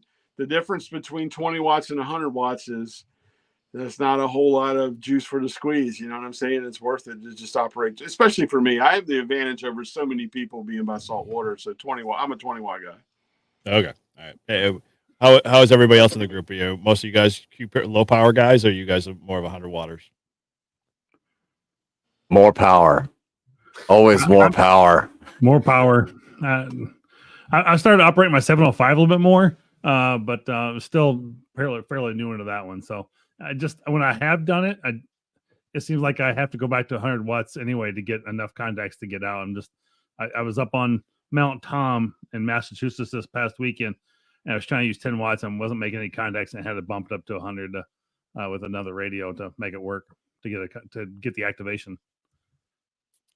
You know, I jokingly say that I'm QR by, like I go between low power and high power, like, you know. I'm stealing that for a t-shirt, Mike. Sorry. You know, and the get up is the costume's probably not helping things, but like I'm not going to be defined by like power and bands or this or that. I'm going to be on the high bands, low bands. I'm going to be low power, high power. But the G90 was my first radio. And so operating with low power and with low cost allowed me to experiment, and it gave me the ability to buy better coax, to try different antennas, because I had a great tuner and all this other stuff. And that's how I learned. Now, my regret is selling it, but I have the 705 and the 7300 now. So I go between the two. Some of it's convenience. Some of it's like, I just want more power and wham, bam, thank you, ma'am, and stuff like for an activation. All right, but Mike, like, enough with that. This is a family show. Come on. Yeah. But at the end of the day, like it's, you can learn a lot by operating with lower power. It can help out a lot, but at the same time, it can certainly be frustrating too, at times, depending on the situation. So I honestly think the QRP, QRP is frustrating for a beginner. 20 watts is where every beginner should start. I think it's the ultimate on ramp to the highway of ham radio to me. I think it's great. Yeah. Well, how about, I know you, Matt, you're a 100 watt guy, but yeah, you've dabbled with the FX4CR a little bit, right? Yeah, I like the QRP, and when I run the 891 for portable ops, I usually turn it down to like 30 or 50 watts, at the most 50. But yeah, with a great antenna, you can run low power. I mean, you have a nice resonant one, or get it up high enough where your location is key, and that's all you need. But yeah, I love my FX4CR, and I just got. Oh, hang on. So where can I find a good antenna? This back. Your background's killing it. FX4CR. Oh, there's my cell phone number. Never mind. Force out. We didn't catch it, so it's okay. You can't see it. Okay. I got my TX 500 back. It's been in repair for about a year. Oop, let me see. I'll switch. Yep. Cover up the number. Still killing it. Oh, there we go. Yeah, is that Lab 500? Yep, Lab 500. It was in repair for about a year and a half, and I'm going to make a YouTube video about my saga with that very shortly. The guy in Nevada got unfortunately really ill, and the Roman over there in Russia said, I'm going to have it shipped over from Nevada to Dubai. And I'm like, wait, what? It's going on vacation? And Dubai had it for about 2 to 3 weeks. And they go, where are we sending this? I'm like, wait, it's done? Holy moly, I can play with it. So they shipped it back. Actually, it came that Thursday when I was up in Massachusetts for Ham Exposition. So now I just got to find time to play with it. Maybe tomorrow on the Susquehanna River, since we're talking about, on the air near the water. So I'll bring it along with me, and maybe I'll, christen it again, activating a park, which is right there near the XYL's mother's house. So I'm going to be trying that out tomorrow. I know the Susquehanna very well. I lived in Binghamton for a decade, so nice. Went to grad school down there. So, yep. I've had a few Jennies in Binghamton myself. My son played hockey, so I remember going up there when they were playing like the Binghamton Senators or something. I remember that. Hey, yep. You and I could have very well been at the same game at some point, which is hilarious to think about. I used to go to B-Sens games all the time. Yeah. My wife and I. Or my son was a Flyers product, and I hated the Flyers my entire life. And then until he put that beautiful Flyers jersey on, and I was like, I'm ready to get the tattoo, baby. Nice. Go Flyers. Yeah. He's not a Flyer anymore, so I don't care.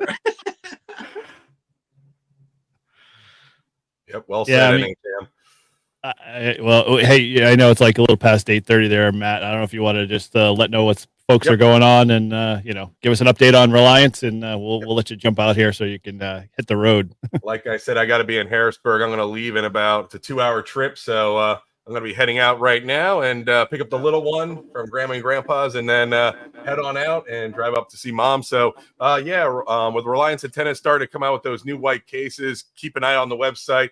And ironically and sadly, due to what's going on over with Russia and Ukraine, I'm getting a lot of requests for web SDR or just listening antennas. And they're similar to the ones I make. You know, you can make a 9-to-1 or a 16-to-1, but you need a bleeder resistor. So since you have it up on there a lot and you want to listen even through storms, it'll bleed off any of that, surging of power to the ground. So a lot of people are looking for shortwave listening only antennas lately. I've been getting lots of emails on that. So I will be doing that. A little different than ham radio, but it's great to listen and, see what's out there. But sign of the times, I guess. But thank you guys. And R73, everyone. Roger. Rock you plank and head on to the dark seas. If you guys are on for another 2 hours, I'll keep listening in the car. Take care. Good night, everyone. 7-3. That might be history in the making. We might be HRCC and Ham Radio Clubhouse. Take care. Good night, guys. Good night, everyone in chat. Good night, brother. That would make an Night, interesting video, though. I don't know much about listening and receive antennas for shortwave and that, like he was talking about. I just bought That's this. interesting. That might be interesting. I just bought. You talking about receiving antennas? I just bought this for. Okay. It's HX data. I got Like a glass mount. No, I got another one just like it. I was gonna do a video on HX data. They sent me a radio. I was gonna do a video on it. I figured I'd get their antenna instead. It's just like, basically, it's like a, just almost like a tape measure, just a wire. You know what I mean? That you can. This was my other one that I've used before. This is a Sangian, but you can clip it onto something and just let it hang and run it. With receive wire length, it's not as crucial as like transmitting. So just getting a wire in the air and listening. So yeah, it's kind of funny he said that, because I just got this a couple days ago, because HX data, which I don't do a whole lot of reviews on. I already had this radio. As a matter of fact, it's over here. And they contacted me and said, "Hey, would you like to do a video on the on this radio?" I go, "I already have it." They go, "Well, send you a brand new one." I'm like, "Hey, send me a brand new one." Have two Giveaway. Giveaway. But I kind of wanted. I think they heard me in one of my videos. I said I wanted to start doing a little bit more medium wave and short wave, receiving type stuff. And like a minute later, boom, I get an email. Hey, so that's flattering. If someone's listening, you know what I mean? Like, Yeah. Tigoo sure isn't listening. I've only sold like 1,000 of their radios. They won't give me jack. That first antenna looked a lot like the chalk line one. Yeah, that's all it is. It's the same thing. It's just it reels in. It's like a chalk line one. You pull it out. You pull it out, and then you just like reel it back in. It's almost a tape measure. You know what I mean? It's just got a wire with a little 1/8 inch, 3 millimeter, 3.5 millimeter mono jack that jacks into the radio. That's all they are. They work though. They work great for shortwave listening. I've used them forever. Nice. You have definitely sold a ton of G90s for sure, Walt. I am I am absolutely positive you have. It kills me sometimes to think that Zygu or Radiodity or any of that haven't reached out to you to do more, especially with you get that, was it the 6200 that's out now, and it just kills me. I don't know. I mean, I guess maybe I asked myself, are you just like, are you full of yourself, or you're just egotistical, whatever? Then I looked through all my messages. I've got like hundreds of people go, I bought the G90 because of you. I bought the G90 because of you. And I sent all those to Radiodity. Go, hey guys, put me on your list. I want to test your stuff. I want to do this, whatever. And then I see, Mike get this is a couple years ago, gets the G106 and he like pretends it's dog crap and talks crap. I'm like, oh my God, guys, if you give it to somebody that's a user, and I say Mike, the other Mike, you know what I'm talking about, Mike. Too many mics in ham radio. Yeah. And Jason's. Thank God I'm an Eric. Yeah, exactly. But I see these guys, and then what really irks me right now is like, I got no shame in it. I'll tell you, I follow a ton of 11 meter people. I enjoy watching them, and I see all these people get like this QT80 with 15 to 10, and here I am, the ham that can use it on 15, 12, and 10, and I'm not getting jack whatever from them. You know what I mean? I'm like, okay, I'm done with you guys. I know I did a rant on that not too long ago, but I will tell you this. I'll put this out there now. We're an hour and half into it. So, people, Goitech just contacted me and they're sending me that PMR 171. So I'm going to try that. I don't know if you've seen that radio. It's a field radio. It looks like a military radio. I haven't seen it. Yeah, I think I might have seen it on the website when I was looking up some stats on the one that you got now. But no, that's neat. They contact when you're done with it, feel free to send it this way. Yeah, for another review. I watched some stuff on it, and it might I hate to say this, but I have been all the way back to when I first got the FX4CR. I have been looking for the G90 killer forever. I want a 20 watt radio with a tuner in it that'll just put my G90 on the shelf. And that might be the 1F. Maybe I can't find it. I can't. I've been looking hard and I can't find it. Maybe that PMR 171 is the radio. I don't know, but Goitech, the maker of this Q900, is going to send it to me, so we'll see. I had a really good experience with this radio today with the internal battery. I went out on the beach with it, and I worked DX into Europe. The problem with this is the sound. It's horrible sound. I use an external speaker, but I finally got the ATU working pretty good on it.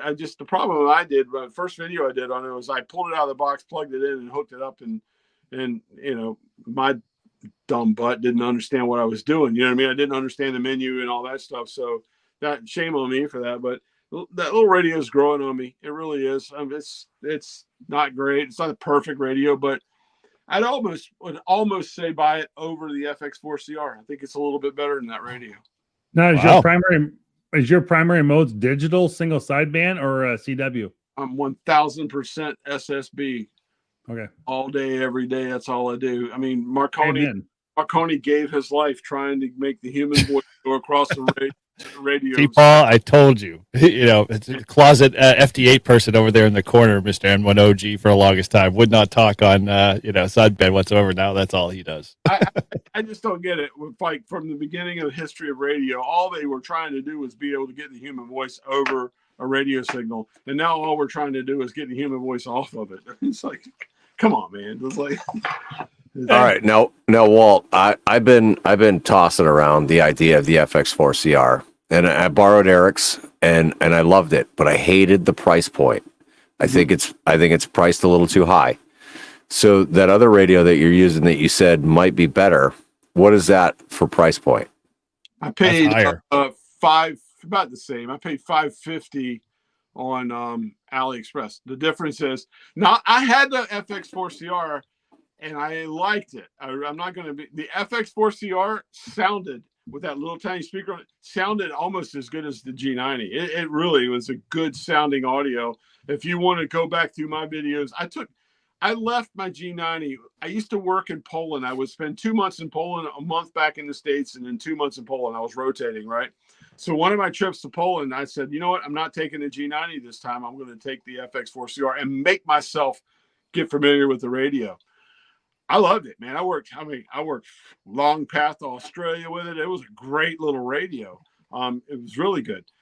It got very warm very quick. It scared me. It never had a problem. Never shut off. Yep. But never had a problem with it. But I'll tell you what, it was a warm little radio. It definitely gets warm. Yeah, it didn't have the tuner on it. It didn't have an ATU. But it was a good radio. The problem I've seen, because I'm in all the groups, I sold mine about 3 or 4 months ago, and because I never used it.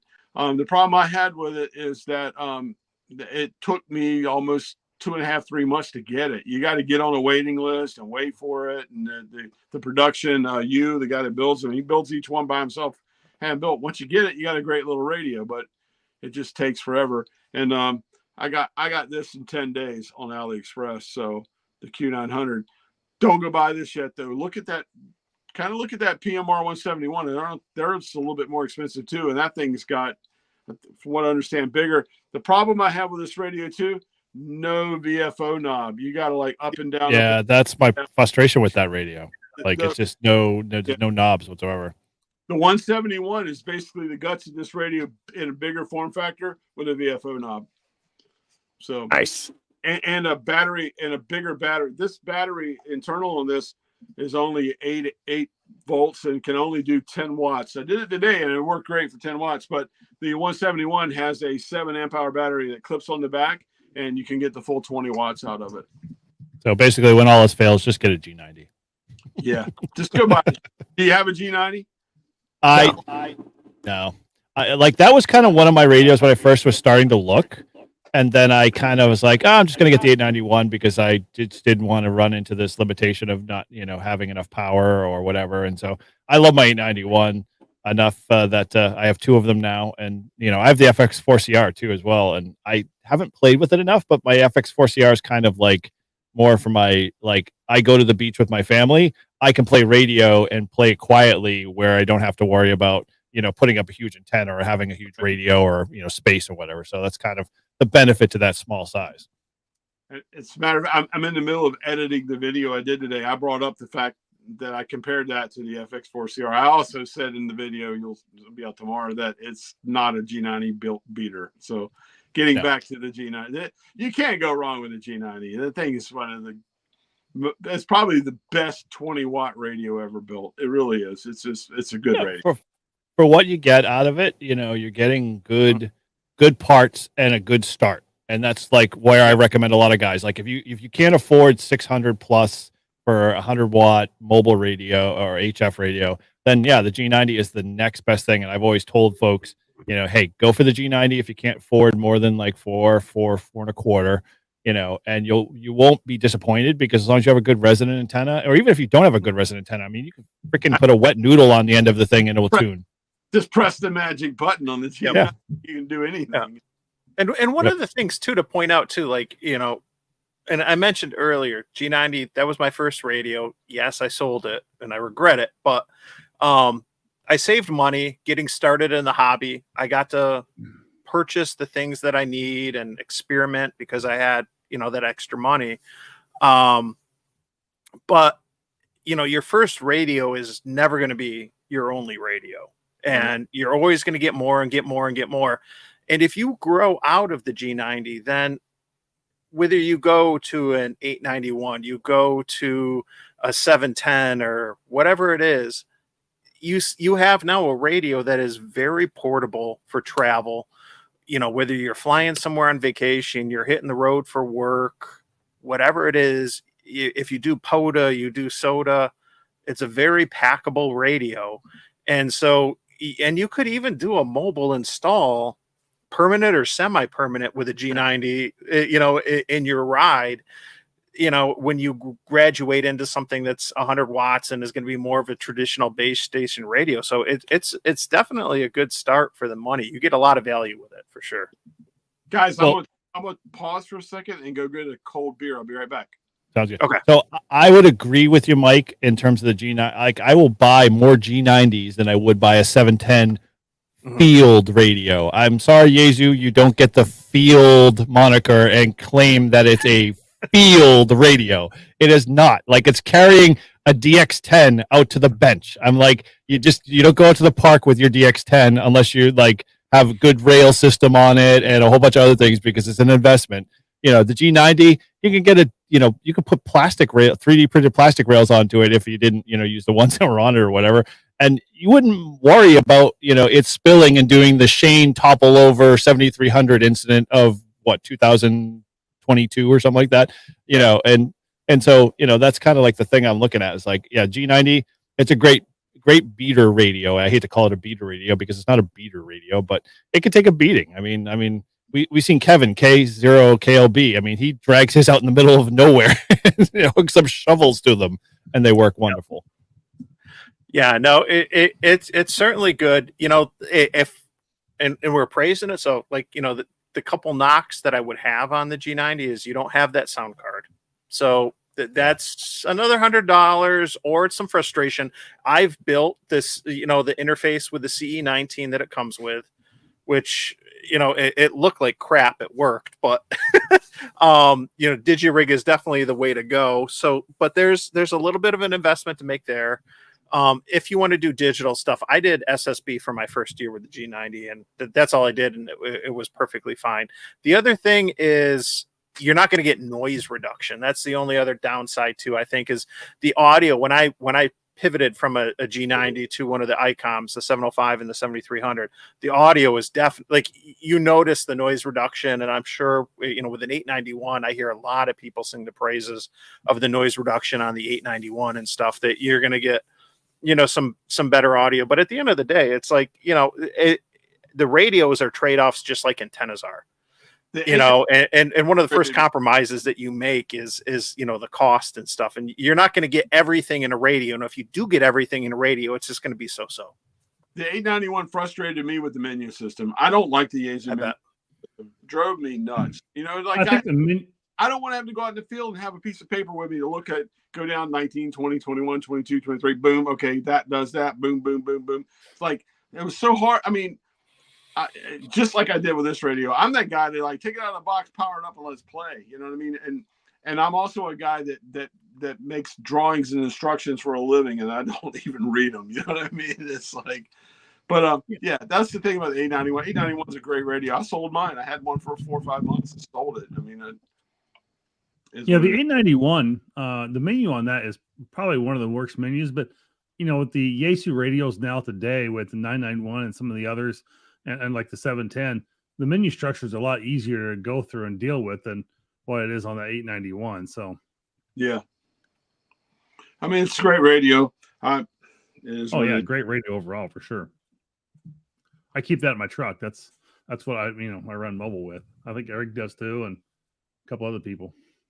Yeah, I love my 891. I can't tell you, like, the menuing system doesn't bother me because it's just a big long page, and I get why people just hate scrolling. It's like doom scrolling when you're watching Instagram or something like that. But for what it's worth, it's like, if you know where the right spots are to do the right tunes, you can set those and forget them. And 9 times out of 10, I don't ever go back and tweak them, especially if, like, I go from digital to sideband or whatever.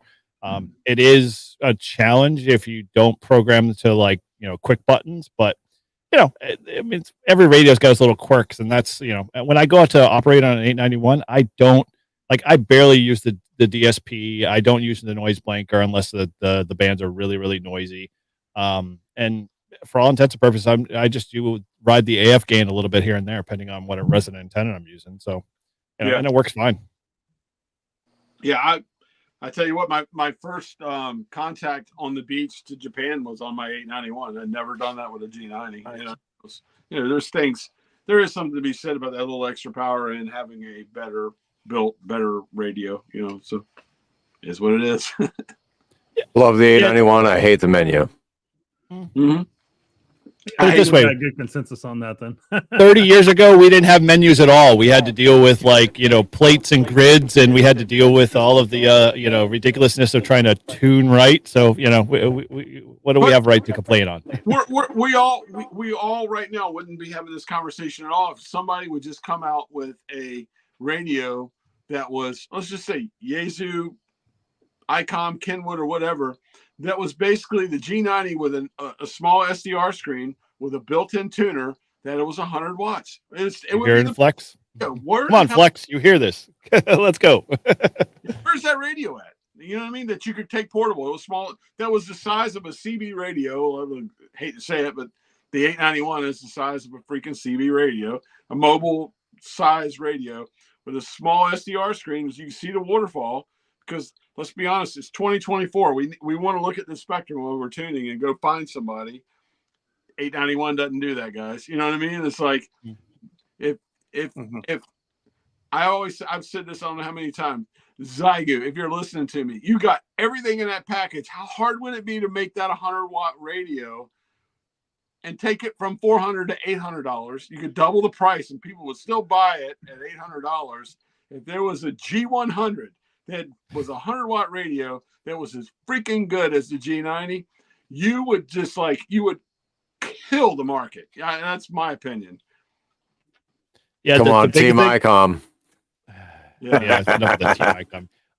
I would have to say it'd have to come from one of the big three, because the problem is that a lot of people, when they get into that like SDR place, they want a good receiver. And the G90 has a decent receiver. I won't discredit it there, but it's not in comparison to like a DX10 or a 101 or Flex or whatever. And so if they could make software be the front and center to that radio, then dude, you'd have my money tomorrow. Same here. I mean, I would pay. Let's just say Elecraft made that radio. I'd pay $1,500 if they would bring. That's probably cheap for an Elecraft, but you know what I'm saying. That radio right there that I just described. If someone of quality, I don't even say there's nothing wrong with Zygo quality. Someone on that other side of the fence where people would buy it, I'll never buy Chinese people or whatever. Those guys. Maybe that would be Kenwood's venture back. No, Kenwood is so slow to this game. They're going to be it's going to take them 10 years to catch up to like where they are at with all the rest of the other guys. So right. People are.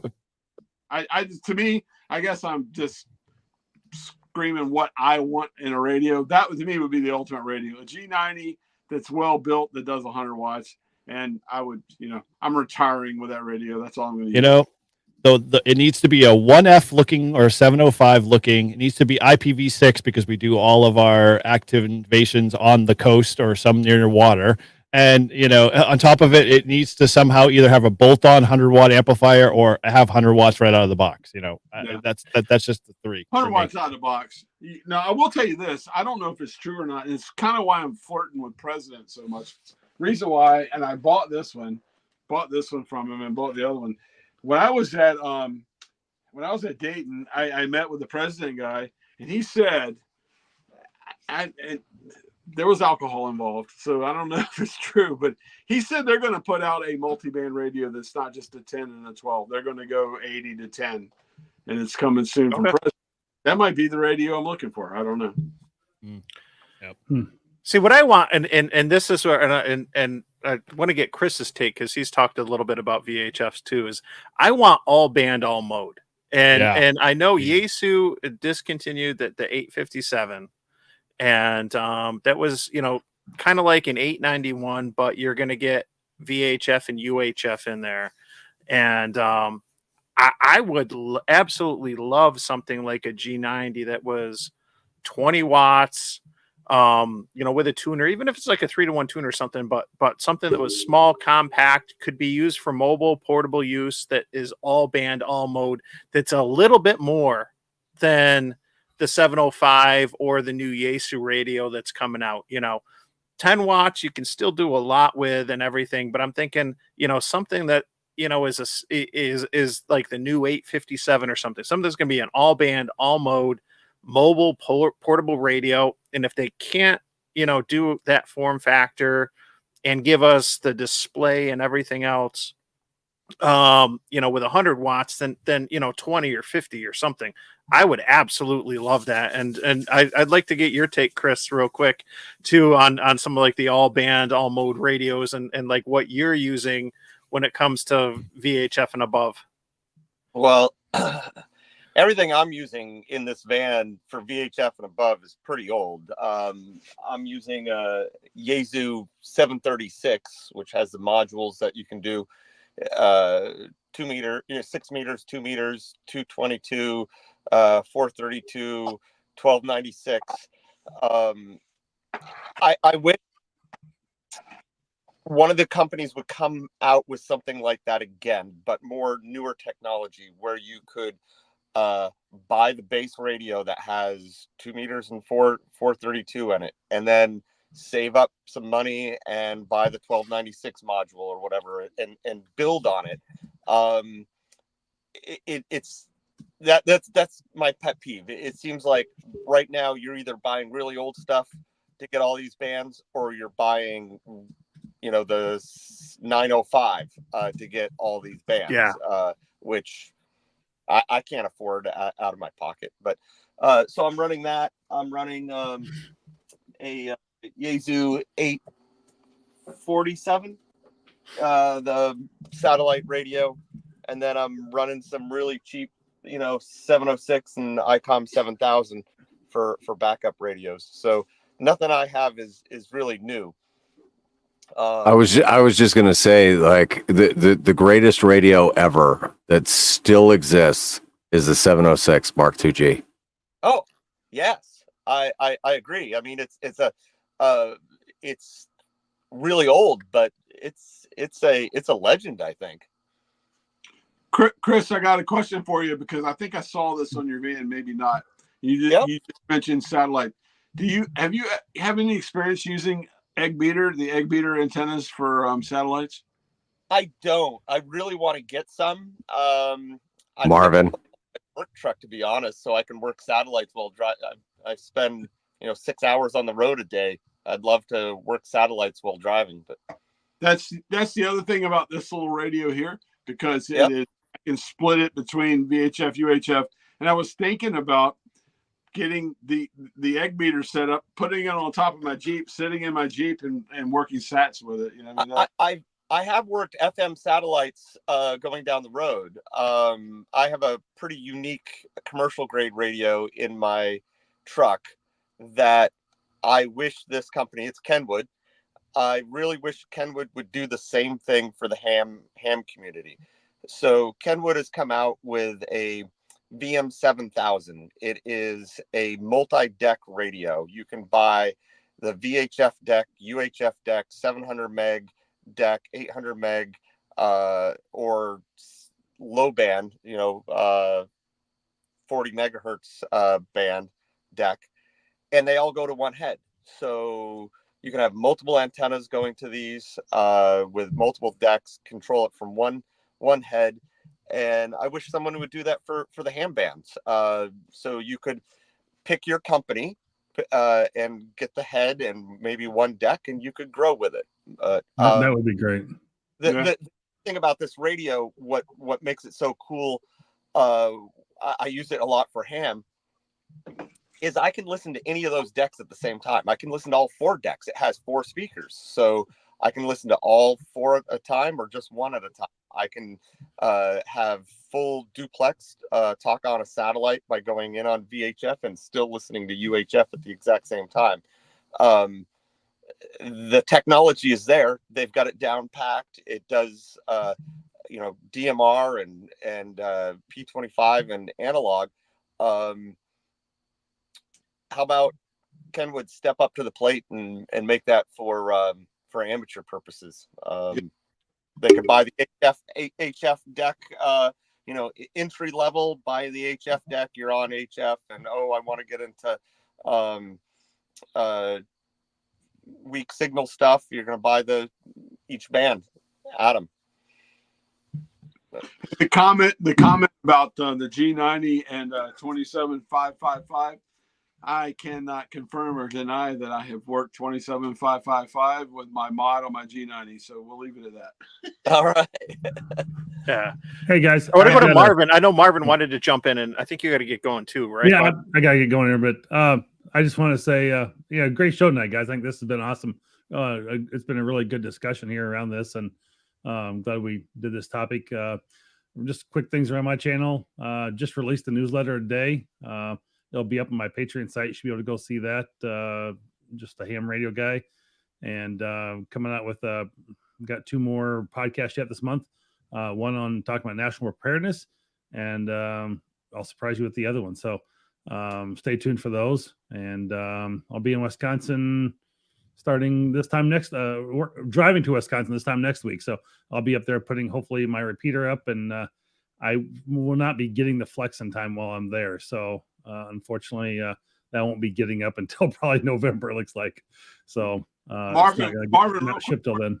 Wisconsin, you're going to be?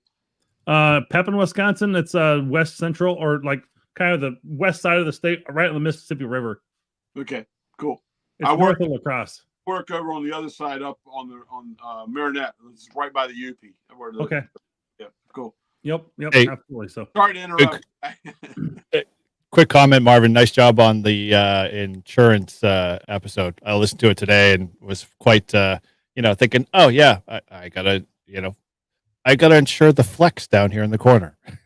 yeah. So I just did that episode. I really hadn't, like I hadn't really found anybody else talking about that, and it's something I've had for a while. Like, even though I just let mine lapse this last spring and kind of forgot about it, because I've just always just pretty much had it on auto renew. But as I was changing and I knew I was changing some equipment, I didn't do that.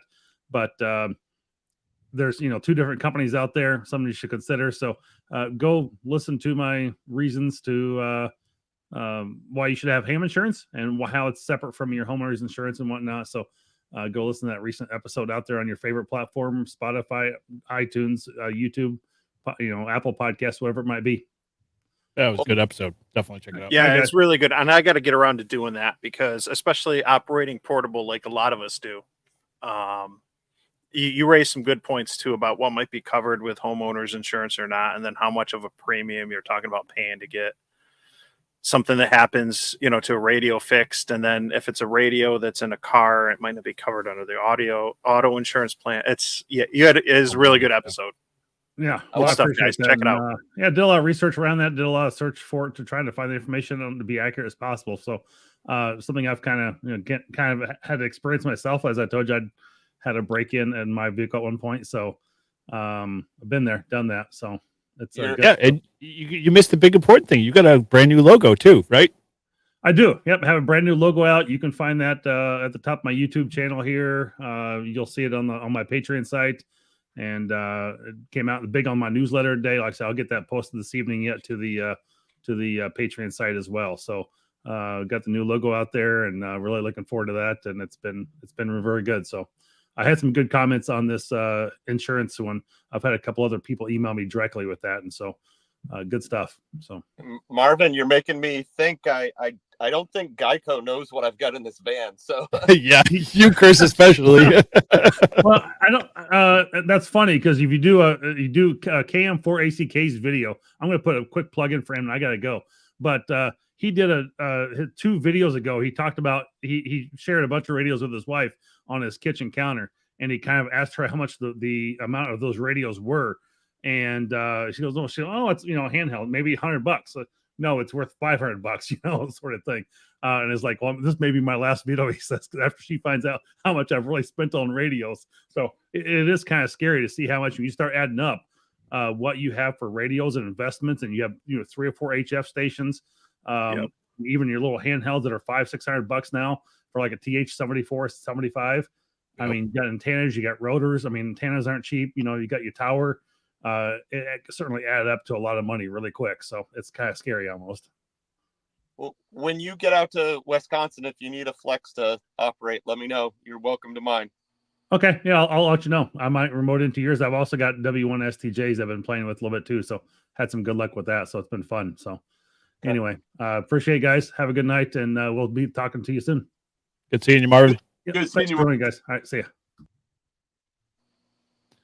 Awesome. Well, we're coming up. We've been going for 2 hours, so this is a ham radio moment. Yeah, ham radio clubhouse moment, right? Yeah. This is scary. No, this has been a lot of fun, but trying to be respectful of everybody's time. I think it might be good to just continue on and going through the list, and give everyone a chance to share some parting thoughts, maybe talk about what they got coming up next and stuff. And so let's go with you, Chris. What do you got next? Where's the van heading? Where are you off to next? What's going on this weekend or the coming weeks? Wow. This weekend I plan to be on the road doing the VHF contest, but that is out. Just too many life getting in the way here. Kind of taking some time off to do some maintenance on the van. I've got to get a alignment so I don't have to be grip on the wheel driving it. That's coming up in next week, and then preparing for the fall and winter contest season. So hope to be out for all the major contests starting, I believe, the end of October, and being out on the road. I'm really happy you guys invited me on here. You guys have kind of inspired me a little bit to go the next step. I've been having a lot of stuff in the queue to put out on my channel. This has got me a little bit psyched up to do that. So trying to work on some audio and video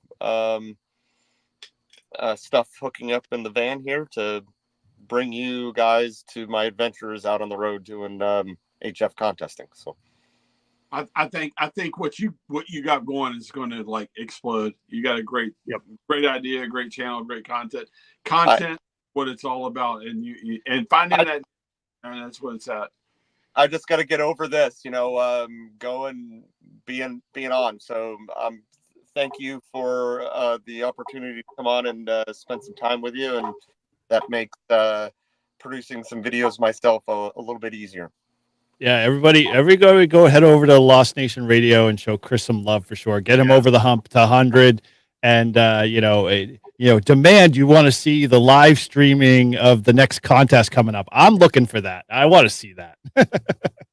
What I am looking for is I would love to find 5 other people or 4 other people in the United States that would like to live stream a contest and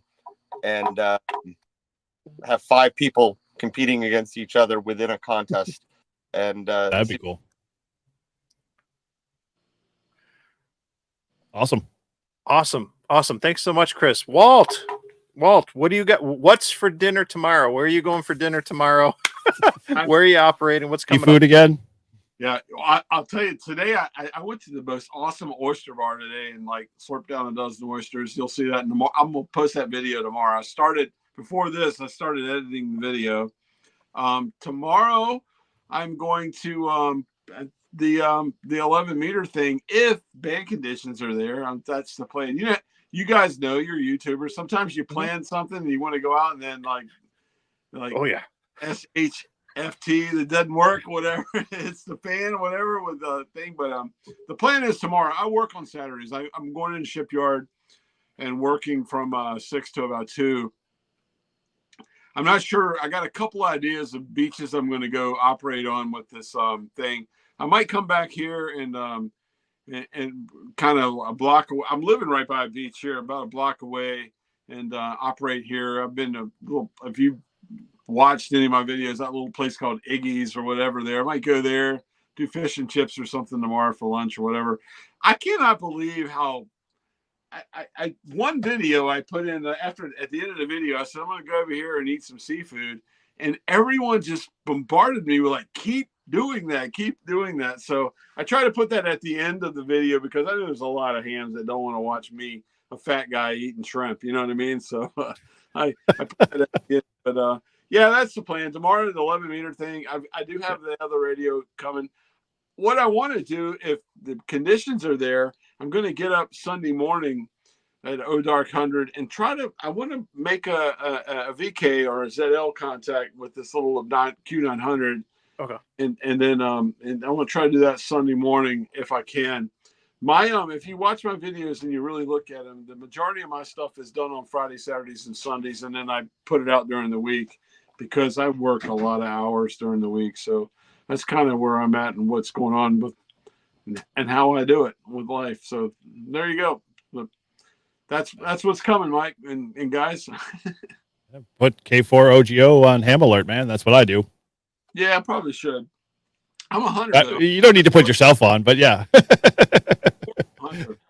I hate to say this, and people are watching. I'm sorry, but I've actually got people that have been pissed off and mad at me because I put on Facebook that I'm going to be on 28.435 at so-and-so, and I get on there and call CQ or whatever, and I don't hear anything, and then they get mad. You said you were going to be there at 1800, whatever. So I'm more of a hunter than the CQ guy. You know what I mean? I don't want to have to deal with it. You know what I'm saying? So. Well, we can fix that problem. Just don't post on Facebook. You'll be fine. There's one thing. If you want to, Oh, we could do an entire stream for 2 hours about ham radio on Facebook. Could we not? The dumpster fire of Poto, we all know well. I see Mike posted that too as well. I give you credit, man. You have to have thick skin for that. Yeah. What about you, Eric, buddy? What you got coming up? Oh, well, a couple of things. Live Free and Ham. Obviously, we got an episode dropping Monday. That one's actually going to be an interesting one. If you really liked our HF in the car episode where we talked about, having integration of your radio with your car stereo controls and that kind of stuff. We're going to be talking more this time about how we wish, a lot of the, big three would get their heads out of their butts and realize that, hey, think about open standards, more software kind of based radios where, we can get back to tinkering. I think the new tinkering, and we talked a little bit about in the episode where, having opportunities to, be more in the open source space, which was a big thing to be able to manipulate the radio in the way you want without having to have your hands tied, on an APRS version, or you're not being able to use the TNC the way you want it, and having to have 5 different radios to be able to do one specific task. So yeah, that was a good episode. That'll be dropping soon. And my channel, man, if I could get, our 2, guys from the Live Free and Ham episode together, we're hopefully going to get out on a field in a big wide open space, and we're going to put to rest finally a whisper test against 3 of the big 3 verticals that are out there when it comes to portable antennas. And so, we're looking forward to recording that, and I'd love to get that done soon.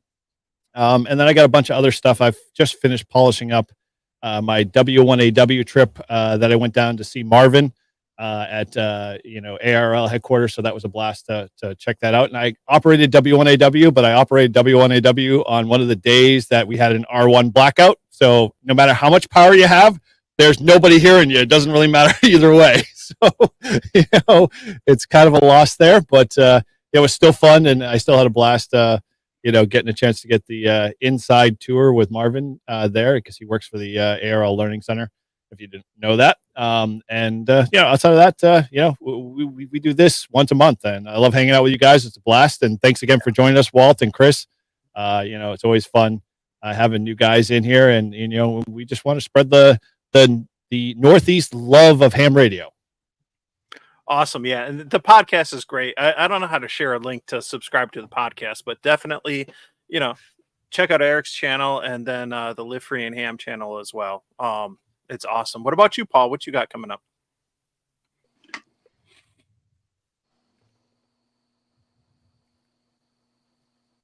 Muted. Yeah, you're muted. Oh, I there we waited go. a second to see if it was my earbuds. I was like, did they die? All right. So now that I've unmuted, so just a huge shout out to all the Live Free and Ham fans and subscribers. I'm coming up on a year being on that podcast, and I'm having a ton of fun with it. A huge thank you to the 120 people that have subscribed to my channel. I know lately you're getting inundated with softball stuff, but I'm a versatile man. I'm not all about just ham radio. So you never know what you're gonna get. You might get some range time. You might get some softball. You might get some radio. But thank you for everybody that's subscribed to my channel. I got a couple of videos coming out. Episode 6 of the Weekend Warriors is gonna get released Sunday at noon. So huge thank you for everybody that takes part and watches the Weekend Warriors. I have a lot of fun with that. It truly is kind of my like group therapy, if you will. It's just a bunch of military guys and veterans, and we just sit down and we talk about whatever's on our mind. So it's great, and I appreciate everybody. Thanks, Jody, calling me the Renaissance man. I love what I'm doing. I'm having a ton of fun doing it, and I appreciate everybody that's along with me for the ride. Awesome. And just like you, Paul, I'm just having fun. I do a lot of different quirky things, from going out doing POTA QRP to doing VHF contests, which is going on this weekend. Short plug. I'll be out sometime. I think Sunday is, because my son, I got to coach a flag football game tomorrow morning. And then I got something else coming up tomorrow morning I'll get to, but I'll be out probably Sunday doing the VHF contest for a little bit. And I always look forward to doing the 3 big contests for VHF. It's a lot of fun to just try different bands and different modes. You know, at the end of the day, that's how we all learn, is just getting out, trying different things, trying to build something, trying to do a different band, a different mode, and whatnot. But I have something, and I'm going to plug, and I'll drop the link real quick.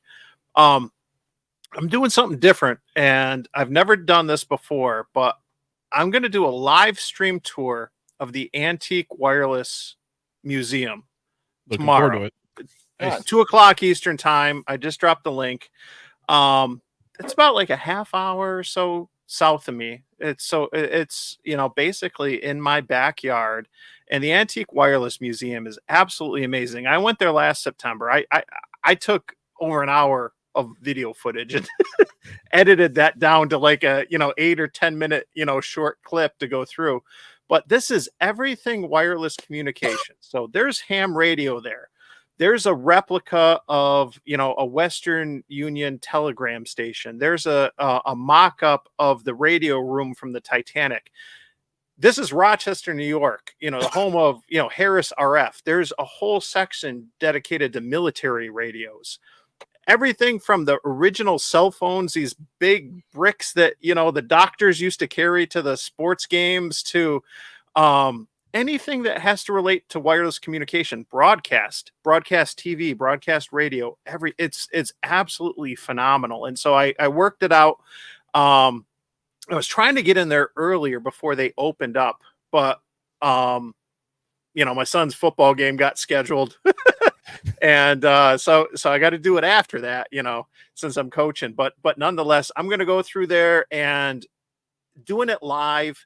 If you guys tune into the live stream just for a little bit, you'll have the opportunity. I'll be watching the chat, ask questions. If you got questions, ask questions. We're going to check out some really cool stuff. It's going to be a journey through history of everything wireless communications. Like I said, whether it's a cell phone, ham radio, the telegram, military, radio, everything, it's phenomenal. So I'm looking forward to that. That should be cool. I'll try not to shake the camera too much. Hopefully we'll have good Wi-Fi and good audio and everything. But I've been planning this for a while, working with the guys, and this is like the one weekend that worked out for all of us. So we're going to make it work. And, at the end of the day, this is kind of like my Super Bowl weekend when it comes to ham radio, doing this live stream with all of you tonight, going on the tour tomorrow, doing the contest on Sunday. It's going to be a blast. This has been awesome. And thank you all so much. Everyone in the chat, everyone who stuck through us, for 2+ hours. This has definitely been a lot of fun. Definitely a lot of fun. And with, Walt, go ahead. You're muted, Walt. You're muted. Walt, you're muted. Mute. All right. There we go. Just saying, senior moment. The whole problem here, and the reason this lasted 2 hours, I want to apologize. Once I get going talking, I can't stop. So I apologize for the long-winded thing. It's been so awesome, and I've just absolutely enjoyed it. Enjoyed meeting you guys. Paul, I want to come up and do some range time with you. Absolutely. Cool. And Eric, man, so great meeting you. Chris, we've met before, kind of real quick. And the other thing, Mike and I have been friends for quite a while, but man, you guys this is probably one of the most fun live streams I've ever done. And I've done a lot of them, man. I've done, the coffee and ham radio guys that I've done it with Callum. I've done it with, the European ham radio show. I've done a lot of them, man. This has been, I can't shut up. I've enjoyed it so much. So thank you guys. It's been wonderful. Thank you. No problem, man. Glad to have you. Thanks for being here, Walt. Thank you. All right. Well, thank you all. We'll say 7-3, and the best clam chowder is red. White.